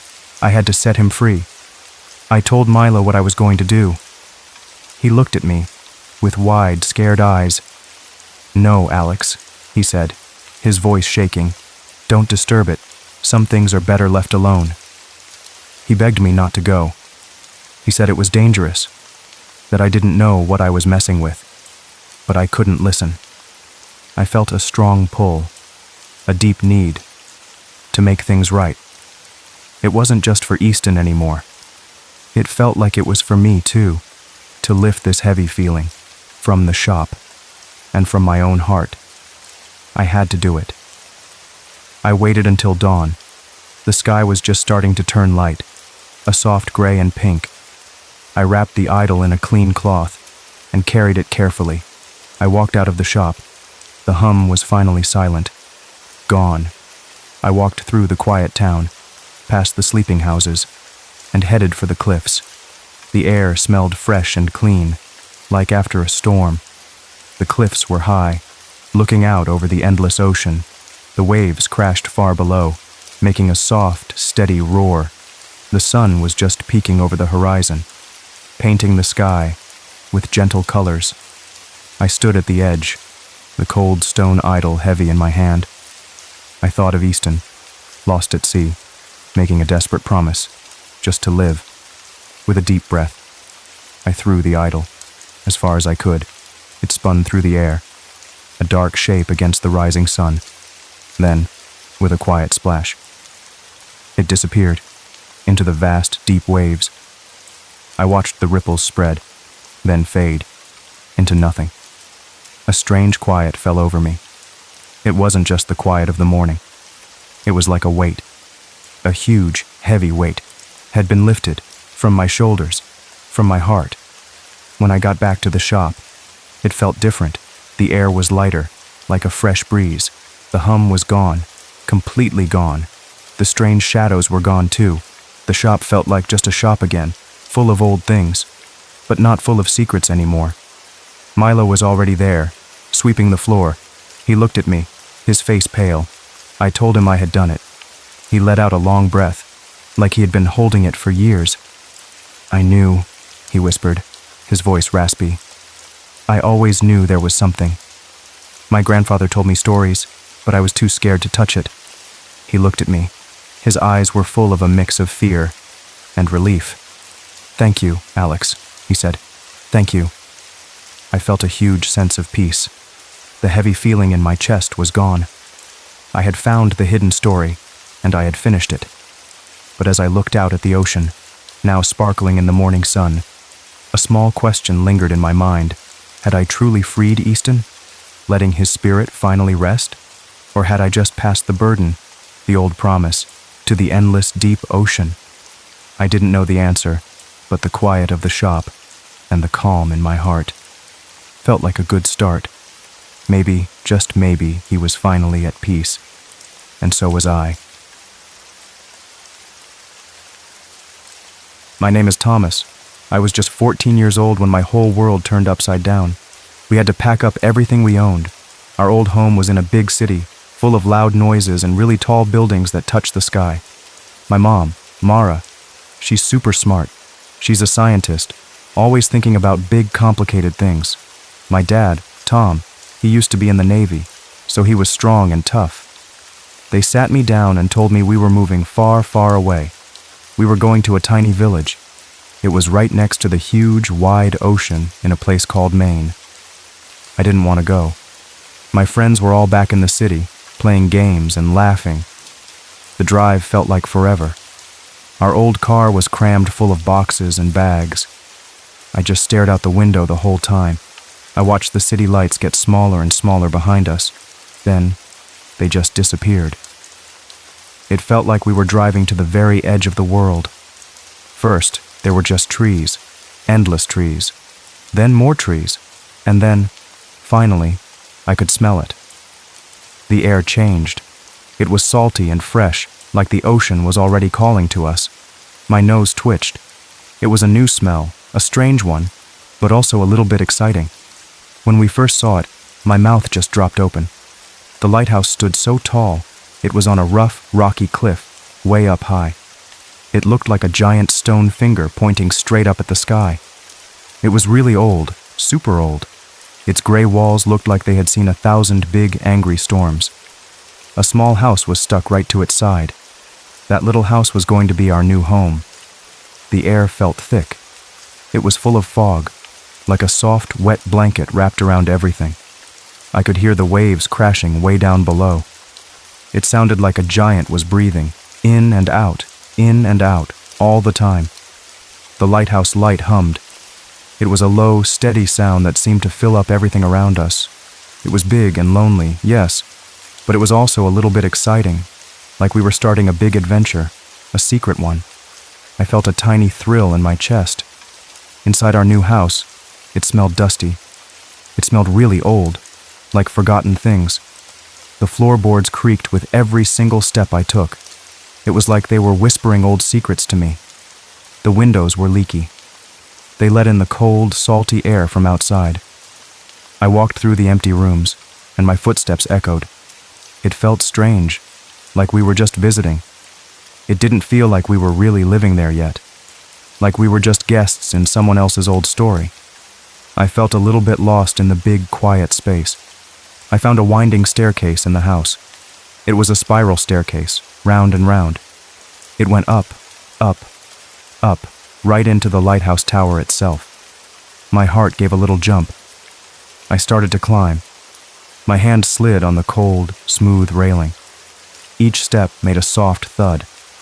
It was a quiet sound in the big, empty space. It felt like I was climbing into a storybook. A really old, dusty storybook. I wondered what secrets the tower held. What had it seen over all those years? At the very top, in the lantern room, the air was still. It was super quiet, like the world held its breath.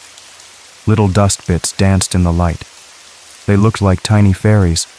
The light came through the big glass windows. I looked out. All I could see was the huge gray ocean. It stretched out forever. And then, the endless, thick fog. It was beautiful, but it was also a little bit scary, being so high up and all alone. It made me feel very small, like a tiny speck in a giant world. In a corner, tucked away behind some old, dusty ropes, I saw a wooden box. It was covered in even more dust. My heart started to thump, thump, thump. It beat like a drum. I opened it really slowly, carefully. Inside was an old leather book. It was thick and worn out, like it had been held by many hands. It was a logbook, the kind that lighthouse keepers used a long, long time ago. My fingers traced the rough cover. I wondered who had written in it. The pages inside were yellowed. They looked like old paper left in the hot sun for too long. The ink was faded, hard to see sometimes. I carefully turned to the very first page. It was full of strange handwriting. It was from a very long time ago, messy and hurried. The last words written were from the year 1973. That was even before my mom and dad were born. I started to read, my eyes moving over the old words. The keeper wrote about the weather. He wrote about the big storms and the calm days. He wrote about the ships passing by. But then, things got really weird. He wrote about the signal, and then the watcher in the fog. My eyebrows squished together. What did that even mean? It didn't make any sense at all. My mind tried to put the pieces together, but they just didn't fit. It felt like a puzzle with missing parts. Downstairs, back in the cottage part of the house, there was a door I hadn't seen before. It was hidden in a corner of the living room. It was a heavy wooden door. It was dark and really old. A big, rusted lock hung on it. It was thick with age, covered in orange rust. It looked like it hadn't been opened in many, many years, maybe even decades. I tried the handle, but it wouldn't move at all. The lock was solid, stuck tight. It felt like something super important was behind that door, something hidden away, kept secret. My mind started to race. I thought about the logbook and its strange words. This whole place was full of secrets. I just knew it. Every creak, every shadow felt like a clue. That first night, the ocean sounds were so loud. The wind howled like a ghost outside our leaky windows. It whistled and moaned. I tried so hard to sleep, but my mind kept going. It kept going back to that logbook and the locked door. It was a new kind of quiet. A lonely quiet that made me feel small and a little bit scared. Then I heard it. A faint tapping sound. It was coming from downstairs. It was soft at first, like tiny fingers tapping on wood. I sat straight up in my bed, my ears strained to hear. It was coming from the direction of that basement door. My heart started to beat faster and faster. It sounded like a pattern, not just random noise. It was like someone was trying to tell me something. I grabbed my phone, my fingers shaking just a little bit. I had an app that could figure out Morse code. I held it up, listening so carefully to the taps. The app slowly started to spell out letters. Beware. My breath caught in my throat. Beware? Of what? A cold shiver ran all the way down my spine. I pulled the blanket up to my chin. I tried so hard to make sense of it. My eyes darted around my dark room. Our cat, Nimbus, was usually so calm. He was a fluffy white ball of fur, always sleepy and purring. But that night, he was totally different. He sat right by the basement door. His tail was puffed up like a bottle brush. His back was arched, like he was ready to fight something. He let out a low, angry hiss. He stared at the door like it was a monster. He scratched at the wood. It was a frantic, scary sound in the quiet house. His green eyes were wide, full of pure fear. It made the hair on my arms stand straight up. Even Nimbus, my brave cat, knew something was really wrong with that door. He was usually so fearless, chasing anything that moved. But this was different. This was real fear. The next morning, I told my mom about the tapping. She listened to me, but her face stayed calm. "It's probably just the house settling, Thomas," she said. Her voice was her usual calm, steady voice. "Old houses make all sorts of noises, you know." She was always so practical, so logical.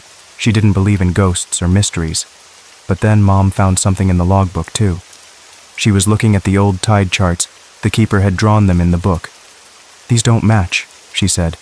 Her brow was all wrinkled up, like she was solving a hard math problem. "The tides here are different from what the official records say." Her voice had a little wonder in it now. She showed Dad the charts. He just shrugged his shoulders. "Maybe the old keeper made mistakes," he said, not really looking. "Or maybe the tides just changed over the years." He was focused on fixing the leaky roof, not on old mysteries. He was always busy with fixing things. But Mom looked thoughtful. Her scientific mind was getting interested despite herself. I felt like a total outsider in the village. The kids at school already had their groups. They laughed and played together. I was just the new kid from the big city. I spent my afternoons exploring. I tried to find something to do, anything. The village library was small. It was super quiet, like a secret place nobody knew about. The librarian, a kind old lady, smiled at me. She had tiny glasses perched on her nose. I told her I was looking for old newspapers about the lighthouse. She pointed me to a dusty shelf way in the back. The papers smelled of old paper, and a lot of dust. It was a smell I wouldn't forget, a smell of forgotten times. I found articles about missing fishermen, not just one or two, but many, many over the years. They all disappeared near the lighthouse, especially on foggy nights. The stories were old, from long ago, but they made my stomach clench tight. It felt like a cold hand was squeezing my insides. A knot of worry formed in my belly. One afternoon, I was walking by a small, crooked house. It had a garden full of strange, wild plants. They grew everywhere, messy and green. An old woman was sitting on her porch. She was watching me with sharp eyes. It was Ms. Calder. Everyone talked about her. She was the reclusive villager, the one who kept to herself. She didn't talk to many people. She had deep wrinkles all over her face, like old maps. Her eyes seemed to see right through me, deep into my thoughts, like she knew my secrets. "You're the new boy at the lighthouse, aren't you?" she asked. Her voice was raspy, like dry leaves crunching underfoot. I nodded, a little nervous. I didn't know what to say to her. She just kept looking at me. "Some lights don't guide," she said. Her eyes were fixed right on mine. "They summon." Her words just hung in the air. They were heavy and chilling, like a cold breath. I didn't know what she meant, but it made my skin prickle, like tiny bugs crawling on me. She just smiled a strange, knowing smile, a smile that held many secrets. I told Dad about the old newspapers, and Ms. Calder's weird words. He just waved his hand, like shooing a fly away. "Local superstitions, Thomas," he said. He wasn't even looking at me. "Fishermen go missing. It's a dangerous job, that's all." He didn't believe in spooky things at all. He only believed in what he could see and touch. But I kept pushing. I really did. "Dad, the tapping," I said, my voice a little shaky. And Nimbus, how scared he was. And the logbook, with its strange words. He saw how worried I was, how much it was bothering me. Finally, he sighed. It was a big, tired sigh. "All right, Thomas, we'll check the basement, just to prove there's nothing there, okay?" He said it like he was doing me a favor, like he knew it was nothing. But I felt a tiny bit of hope. Maybe, just maybe, he would see it too. The next day, Dad got his tools ready, a crowbar, a big wrench. They were all heavy and cold in his hands. He stood in front of the basement door. He looked at the rusted lock. It was thick and stubborn, covered in orange rust. He grunted, trying to pry it open with the crowbar. He pushed and pulled. His muscles strained hard. His face turned red from the effort. The metal groaned and squeaked. It was a terrible, loud sound, like the door was screaming. Finally, with a loud crack, the rusted lock broke apart. The door slowly creaked open. It revealed a dark, scary hole, a blackness that seemed to swallow the light. A cold, damp smell hit us right away. It smelled like old earth and salty ocean water. It was a smell that went deep into your nose. Dad shone a bright flashlight down the steps. It was a small stone room, dark and super quiet. Water dripped somewhere far away. A soft, steady plink, it echoed in the silence. As the light moved across the walls, I saw them. Strange drawings. They were etched right into the rough stone walls. They looked like old maps. Nautical charts, but unlike any I'd ever seen before. Lines and symbols twisted together, like a secret language nobody knew. They looked ancient, forgotten. Then, in the middle of the floor, something really caught my eye. It was a stone, but it wasn't just any stone. It glowed with a soft, eerie light, a pale blue color. It pulsed gently, like a slow heartbeat, a quiet throb in the dark room. It was beautiful and scary all at once. I quickly pulled out my phone. My fingers fumbled, shaking just a little. I couldn't help it. This was more than just an old house. This was a real mystery, a true secret waiting to be found. I took a bunch of pictures of the glowing stone and the strange charts on the walls. Every click of the camera felt important. Later, in my room, I uploaded all the photos to an online forum. It was a place where people loved to solve puzzles and codes. They were smart and curious. I wrote a quick message. Found this in an old lighthouse basement. Any ideas what it is? I waited, my heart thumping. Every second felt like an hour. The replies started coming in super fast. People were excited, really excited. They talked about ancient maritime codes, symbols from old sailor legends, things I'd never heard of. Someone even mentioned a forgotten language. It was like a real-life treasure hunt, right here in our house. The internet was helping me uncover a real secret. The tapping from the basement grew louder. It wasn't just faint anymore. It was insistent, like someone was knocking really hard. It filled the whole house. It made it hard to think, hard to breathe. It was everywhere. It felt like the house itself was tapping. The lighthouse beacon started acting really weird. It would flicker, then go out for just a second, then come back on. The light would spin too fast, then too slow, like it was confused. It was like the lighthouse itself was scared, showing its fear to us. Its big bright eye was blinking in fear. I tried decoding the new tapping, my fingers flying over the phone screen. This time the message was clear and terrifying. "They see you." My blood ran cold, like ice water in my veins. Who was they, and what did they see? My mind raced, full of dread. A cold knot formed in my stomach. Nimbus, our fluffy white cat, was gone. I called his name, searched everywhere, under beds, behind curtains. He loved to rub against my legs, always there, always purring. But now he was just gone, vanished. The last time I saw him, he was scratching wildly at the glowing stone in the basement, hissing like a wild animal. His fur was bristling, his green eyes wide with terror. I felt a deep ache in my chest for him, my brave little cat. Mom found an old, brittle journal. It was hidden behind a loose brick in the basement. It wasn't the logbook I found. This one belonged to a different keeper, even older, from a long, long time ago. Her eyes were wide, full of shock, as she read a page aloud, her voice trembling. "The stone," she whispered.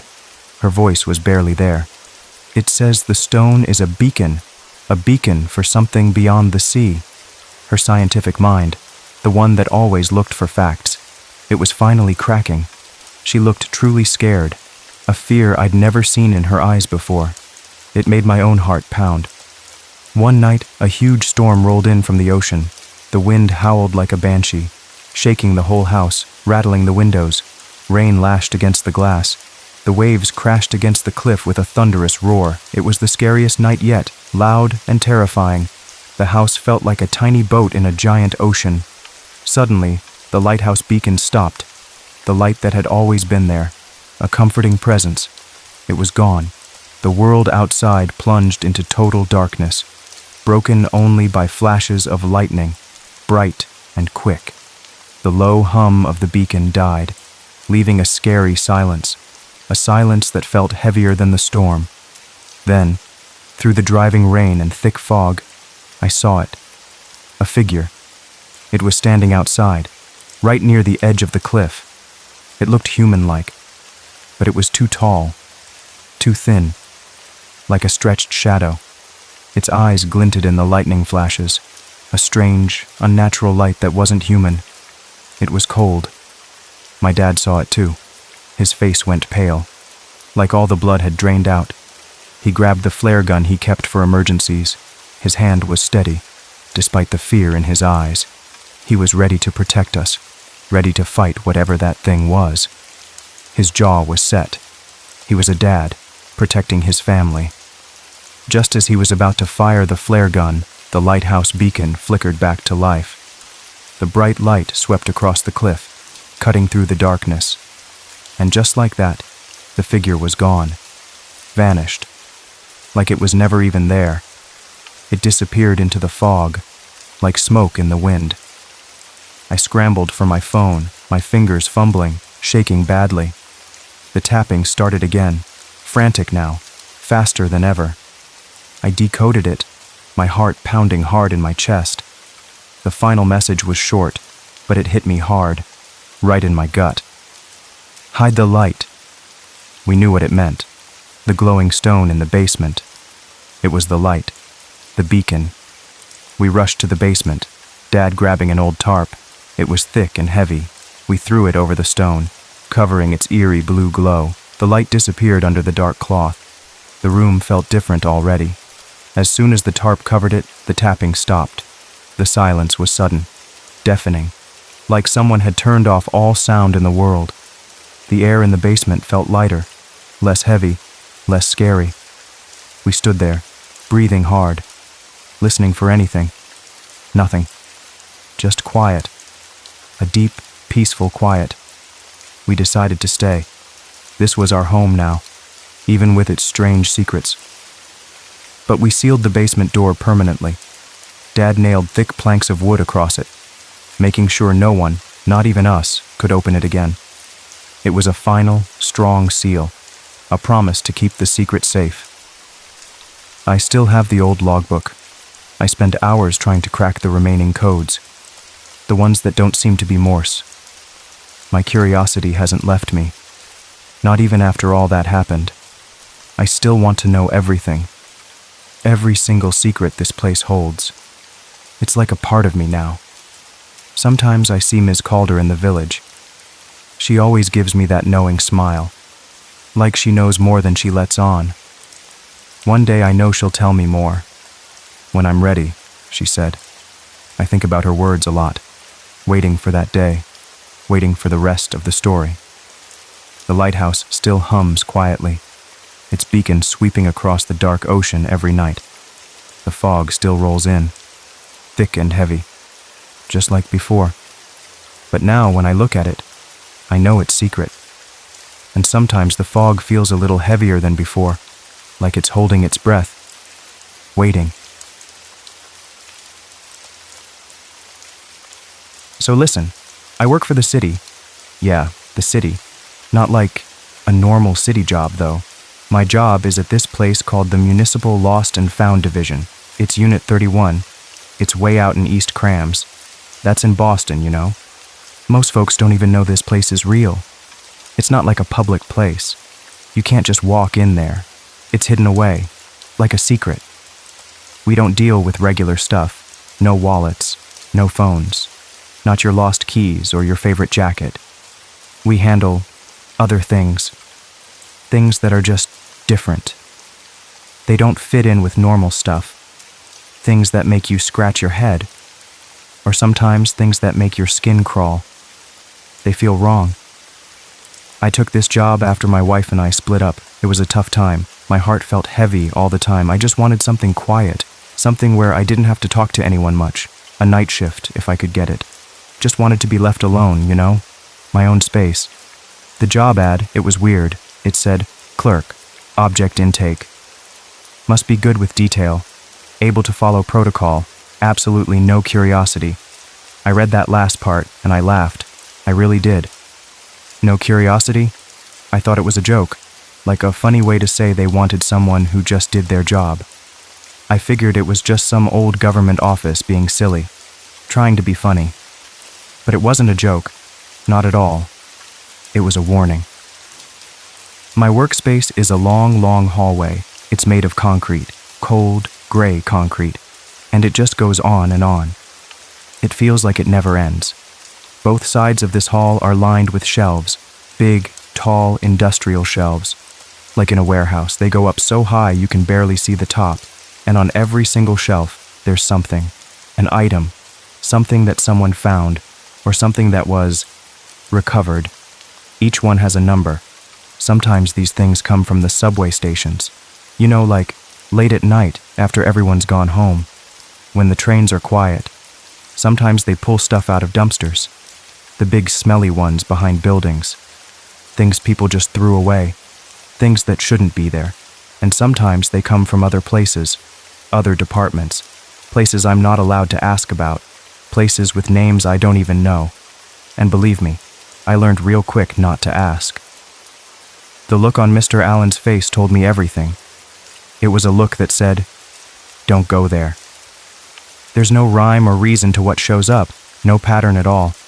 It's just random, but always strange, always unsettling. One week we got this porcelain hand. It looked like it was broken off a doll, small and white, but when the moonlight hit it, red wax would start to drip from its fingertips. Just drip, like a candle, slow and steady. It never stopped, and the wax never ran out. It just kept dripping, making a tiny red puddle. The next week it might be a child's lunchbox, a bright yellow one, with a happy face on it. But when you opened it, it would scream, not like a toy. A real, loud, human-like scream. It made the hairs on your arms stand up. It sounded like a little kid, scared and alone. Once, we got a scarf. Just a plain, knitted scarf, blue and gray. But every 3 days, exactly 72 hours, it would change. It would tie itself into a noose, a perfect knot. Then it would untie itself, and then tie itself again. It was always watching. It felt like it was waiting for something. Another time, a small, wooden birdcage arrived. It was empty, but you could hear tiny, frantic flapping sounds inside it, and a faint, sad chirping. You'd look close, but there was nothing there, just empty space. But the sounds were so real, it made your heart ache. Then there was the old, rusty bell. It looked like it came from a schoolhouse, but when it rang, no sound came out. Instead, you felt a cold breeze, a breeze that smelled like old dust and forgotten dreams. It would make you shiver even if the room was warm, but the rules were super clear, like written in stone. Do not touch anything you don't have to. Do not interact with the items. Don't take anything home. Ever. They drilled that into you on the first day. They said it over and over. Mr. Allen, my supervisor, he said it with a serious face, and I was good at it. Really good. I followed the rules. I just did my job. I logged the items. I put them on the shelves. I kept my head down.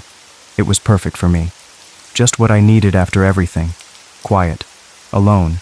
No surprises. Just the hum of the old building and the dust settling. Until one night.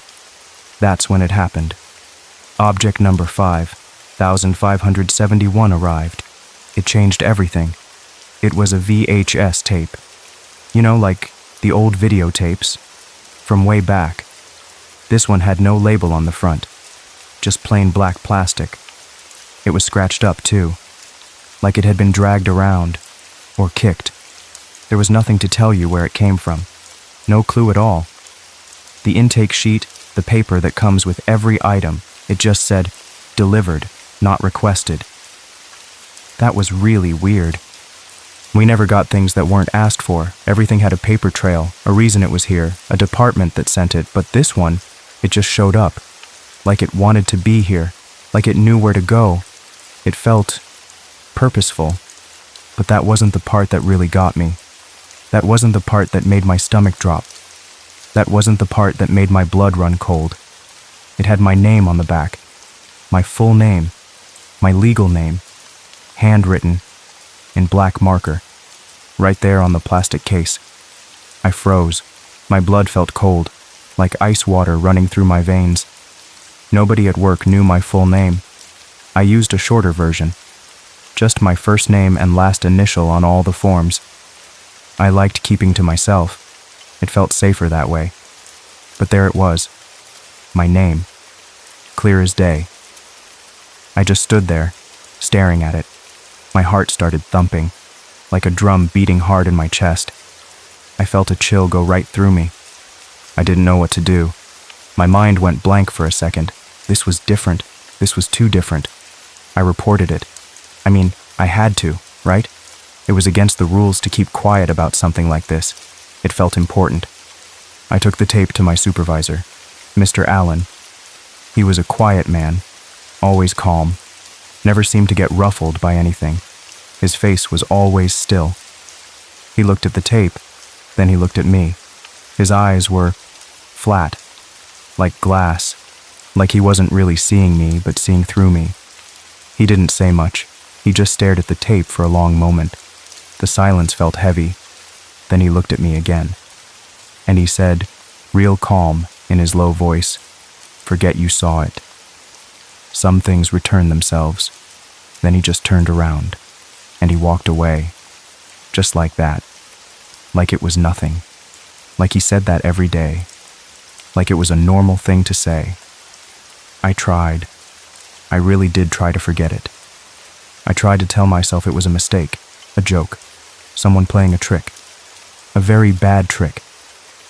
I put the tape back on the shelf, in its spot, object 5571. I went home that night and tried to sleep, but my mind kept going back to it.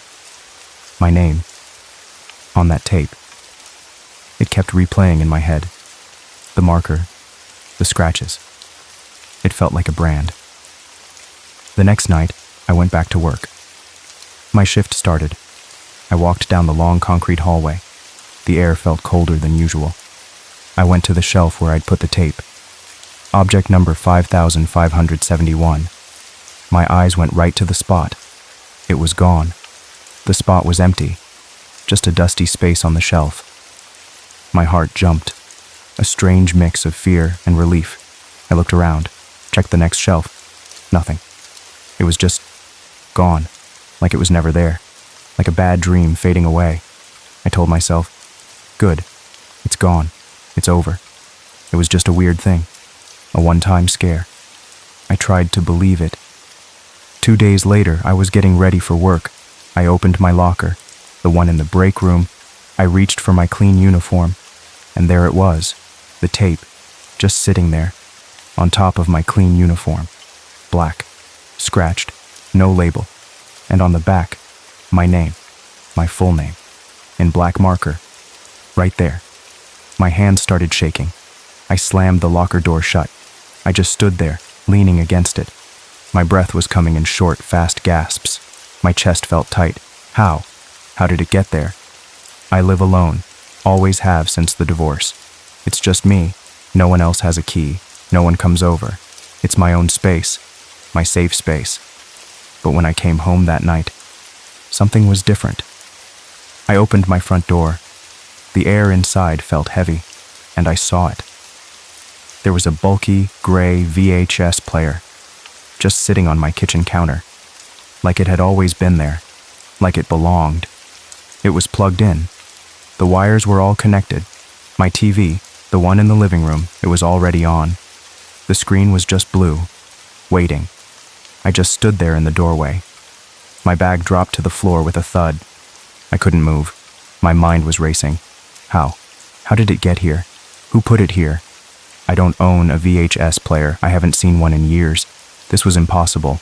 But I walked into the living room. My feet just moved. like they had a mind of their own, like something was pulling me. I sat down on my couch, I don't know why, I just did. My hands were clammy. My stomach felt like a knot, a cold, hard knot. I picked up the tape. It felt heavy, cold. It felt wrong. I looked at my name on the back again. It seemed to glow in the dim light, and then I put it into the player. It slid in with a soft click. The sound echoed in the quiet room. The TV screen went from blue to static, just fuzzy gray and white lines, like an old TV trying to find a channel. Then it went black, a deep, dark black. I held my breath. My eyes were glued to the screen. My heart pounded against my ribs. Then, footage. It flickered on, and my breath caught in my throat. It was me. On the screen, I saw myself, walking down the street, eating a sandwich at my kitchen table, sleeping in my bed. It was all recent, super recent, like hours ago, minutes ago. I saw myself getting dressed that morning. I saw myself driving to work. Every little thing. My morning coffee, my tired eyes, my old blue shirt. It was all there. Then the footage changed, and my blood ran cold. My entire body went numb. This was not possible. It started showing me watching the tape. I was on the screen, and I was sitting on my couch. My face was pale. My eyes were wide. I was watching the tape, and the camera on the screen was behind me. It was showing exactly what I was doing right then, in real time. I stared at the screen, frozen. My heart was pounding so hard I thought it would burst out of my chest. The video camera, the one in the video, it was behind me. It was showing my real-time horror, my face, my scared eyes, my mouth hanging open. The fear was clear on my face. Then the screen cut to black, just like that, and a single phrase appeared, in bright, scary red letters. "You have been claimed." The words just hung there, burning into my eyes. My whole body felt like it was buzzing, a terrible cold buzz. I ripped the tape out of the player. I threw it across the room. It hit the wall with a loud clatter. I wanted it gone, out of my sight, out of my life. I wanted to smash it. I ran outside. I threw the tape into the big dumpster behind my apartment building. I watched it fall. It landed with a thud. I felt a tiny bit of relief. It was gone, for good. I hoped. I really, truly hoped. But it keeps coming back. It always does. The next morning, it was in my car, just sitting on the passenger seat, like it was waiting for me, like it knew I was coming. I screamed, a real, loud scream. It felt good to let it out. I threw it out the window. I didn't care where it landed. Once, I found it inside my pillowcase. When I pulled my pillow out to fluff it up, there it was, nestled right inside, like it had been there all along, like it was sleeping with me. I couldn't sleep for days after that. I kept checking under my bed, in my closet, everywhere. I started checking my shoes before I put them on. I checked my cereal box, my refrigerator, every single place I could think of. I even checked the inside of my coffee mug. It was a crazy way to live. Always looking, always fearing. And it got worse, so much worse. My fear grew like a dark cloud inside me. The other objects, the ones at work, the ones on the shelves, they started to change. They started to react to me. It was subtle at first, just a feeling, like they were watching. Then it got clearer.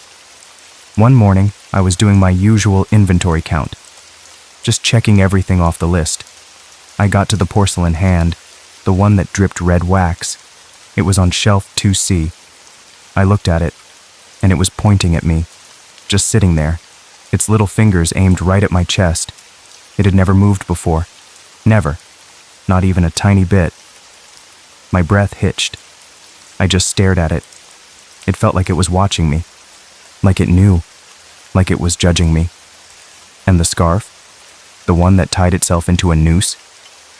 It was wrapped tightly around its box, like a neck, a thin, tight rope. It looked like it was choking the box. I could almost hear it struggling, a faint muffled sound like a gasp. There was a small old music box. It used to just sit there, silent. But now, when I walked by, it would play, a slow, sad tune, like a lullaby. But it sounded broken, and the little ballerina inside would spin faster and faster until she was just a blur, the old, rusty compass. It always pointed north before, but now, when I passed it, The needle would spin wildly, around and around, like it was lost, or like it was trying to tell me something I couldn't understand. Even the walls of the corridor, the long gray concrete walls, they started to feel closer, like they were moving in, slowly, inch by inch. The air felt thick, heavy, like it was hard to breathe, like something was pushing down on me. The shadows seemed deeper.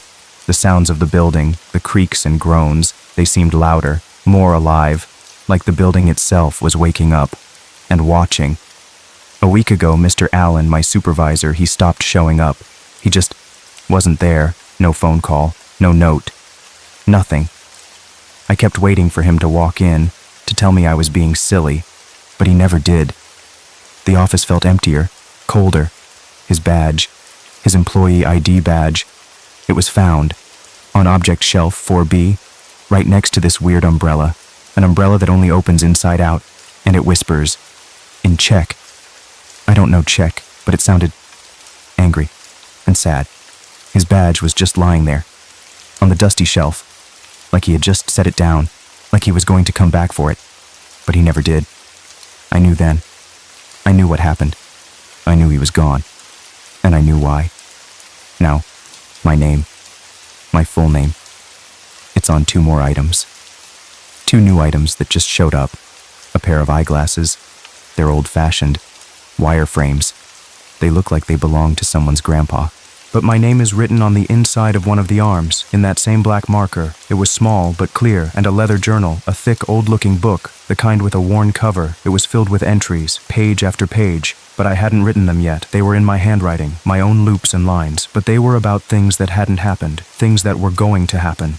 My heart hammered as I opened it. I read them, my hands shaking, my eyes scanning the words. They were about my days, my nights, about the tape, about the objects, about the walls getting closer, about the fear growing inside me, about the feeling of being watched. The entries, they end in 4 days, just 4 more days until the end. I could feel it coming, with a single sentence, the last thing written in the book, my own handwriting. I watched myself get shelved. That's it. That's the last line. That's what's going to happen. I don't know how. I don't know what it means exactly, but I know it's coming. I feel it, in my bones, like a chill that won't go away, like a shadow always behind me. I'm sitting here now, in the quiet office. The air is thick, the shadows are long, the objects feel alive. The tape is on my desk. It just appeared here. Again. I don't even try to throw it away anymore. I can hear the faint, sad chirping from the birdcage, the broken lullaby from the music box, the angry whispers from the umbrella, and the walls. They feel closer. The concrete is cold against my back. I can almost feel them breathing. So I'm leaving this here. I'm just writing it down. I don't know who'll find it. Maybe no one. Maybe it'll just sit here.